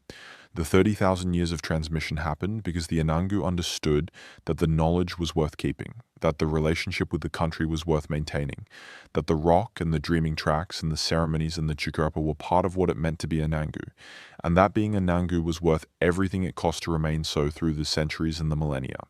The historians who were told to stop investigating were investigating from the outside. The knowledge they were approaching was already held from the inside by people who had never stopped knowing it. The external investigation, however thorough it might eventually become, will always be the outside view. It will always be the view from the instruments and the field notes and the technical appendices, the view that requires translation and collaboration, and the willingness to understand another framework on its own terms. The inside view is the chukurpa, the 30,000 years, the ceremonial maintenance, the relationship, and that inside view is not going anywhere. It is as secure tonight as it was 30,000 years ago, which is to say, it is held carefully by the people whose responsibility it is to hold it, confirmed by the country's continued existence and continued responsiveness to the ceremonies that maintain it, and ready to be transmitted to the next generation in the way it has been transmitted to every generation before. The knowledge is safe. The rock is there. You know a little more tonight than you knew when the dark began, and that little more is real, documented, genuinely interesting, and genuinely important. It is yours now. Carry it gently. Good night. Good night from the inside view that remains where it has always been.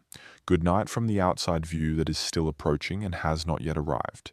Good night from the rock that holds both views in its near vertical sandstone layers, patient as it has always been, warm as it always is in the pre-dawn dark. Good night from the 30,000 years. Good night from the night. Good night, good night, good night. Sleep, the breath, the dark, the rock, the knowledge. Good night. There is one final image that belongs to this story, and it is not dramatic, and it is not revelatory, and it does not resolve the questions that have been asked throughout the long hours of this telling. It is simply a description of what Uluru looks like at the precise moment when the first light of the new day completes its arrival on the summit and begins to move down the rock face toward the plain below. The top of the formation is already brilliant, already orange-red in the early light, already glowing with the iron oxide that makes the rock its famous color. The light moves down. It is not a fast movement, it is a gradual revelation, the way the light always reveals things slowly and completely when it comes from the right direction at the right angle. The upper portions of the rock are in full color. The middle sections are in the transition zone between the last of the shadow and the first of the light, a zone where the color is slightly different, slightly deeper, slightly more complex, the way anything looks at the edge of illumination before the full light arrives and simplifies it. The lower portions at the base of the rock are still in shadow, still dark, still in the night, that the upper portions have already left behind. The revelation moves downward for a few minutes until the full rock is illuminated, and the shadow has retreated to the ground around the base, and then the new day is fully established, and the formation is in the light as it will be until sunset. But in those few minutes of the moving light, the rock is briefly everything at once. Summit in the new day, base still in the old night. The transition band between them containing in a few meters of rock face the entire daily cycle compressed into a moving line of light and shadow. The Anangu have watched that moving line for 30,000 years. It has been moving for much longer than that. It has been moving since the erosion first exposed the rock to daylight, which happened many millions of years ago. The same light moving down the same sandstone every morning, regardless of whether anyone was watching. The Anangu were watching for 30,000 of those mornings, in the persons of their ancestors who watched for them, and passed the watching forward through the generations. The watching is part of the knowledge. What the rock looks like at this moment is part of the chukurpa. The transition between the night rock and the day rock is significant in the ceremonial understanding of what the rock is. You have been part of the watching tonight in your way, in the particular way of someone who received a story in the dark about a rock they may never visit, in a country that is ancient and extraordinary and full of knowledge that deserves to be known. The watching was worthwhile. The story was worth telling. The night was worth spending in this particular company. Good morning from the moving line of light on the rock face. Good morning from the day that is arriving, slowly and reliably, as it always does. Good morning from the knowledge that has been maintained across 30,000 of these mornings, and will be maintained across 30,000 more. But if you're still in the dark, if the morning hasn't come for you yet, if there are still hours of night ahead of you wherever you are in the world, then good night still. Good night from the morning that the rock is already in. Good night from the knowledge that spans both. Good night. Good night, good night. One final thought. The title of this story says that something lies beneath Uluru that historians were told to stop investigating. That framing is accurate, but it is not quite complete. The more complete framing might be this. Beneath Uluru lies something that the Anangu have known for 30,000 years, that external investigators have found evidence of in their preliminary work, and that has not yet been fully characterized by the combination of scientific investigation and genuine cultural collaboration that it deserves.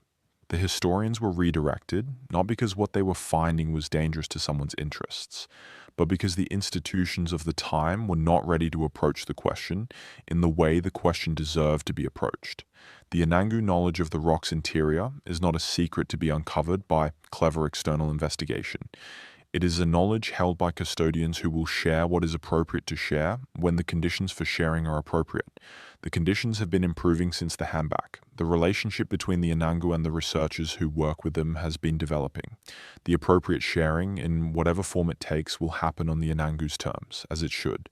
The mystery is real, the knowledge is real, the rock is real, the 30,000 years are real, and the night, which has held all of it through these long hours, is real in the way that all good nights are real, as a container for the stories and the questions, and the half-formed understandings that the day doesn't have space for. Good night from the real mystery, good night from the real rock, good night from the real 30,000 years. Good night, good night. Sleep now, really sleep. The questions will be there in the morning. The rock will be there. The knowledge will be there.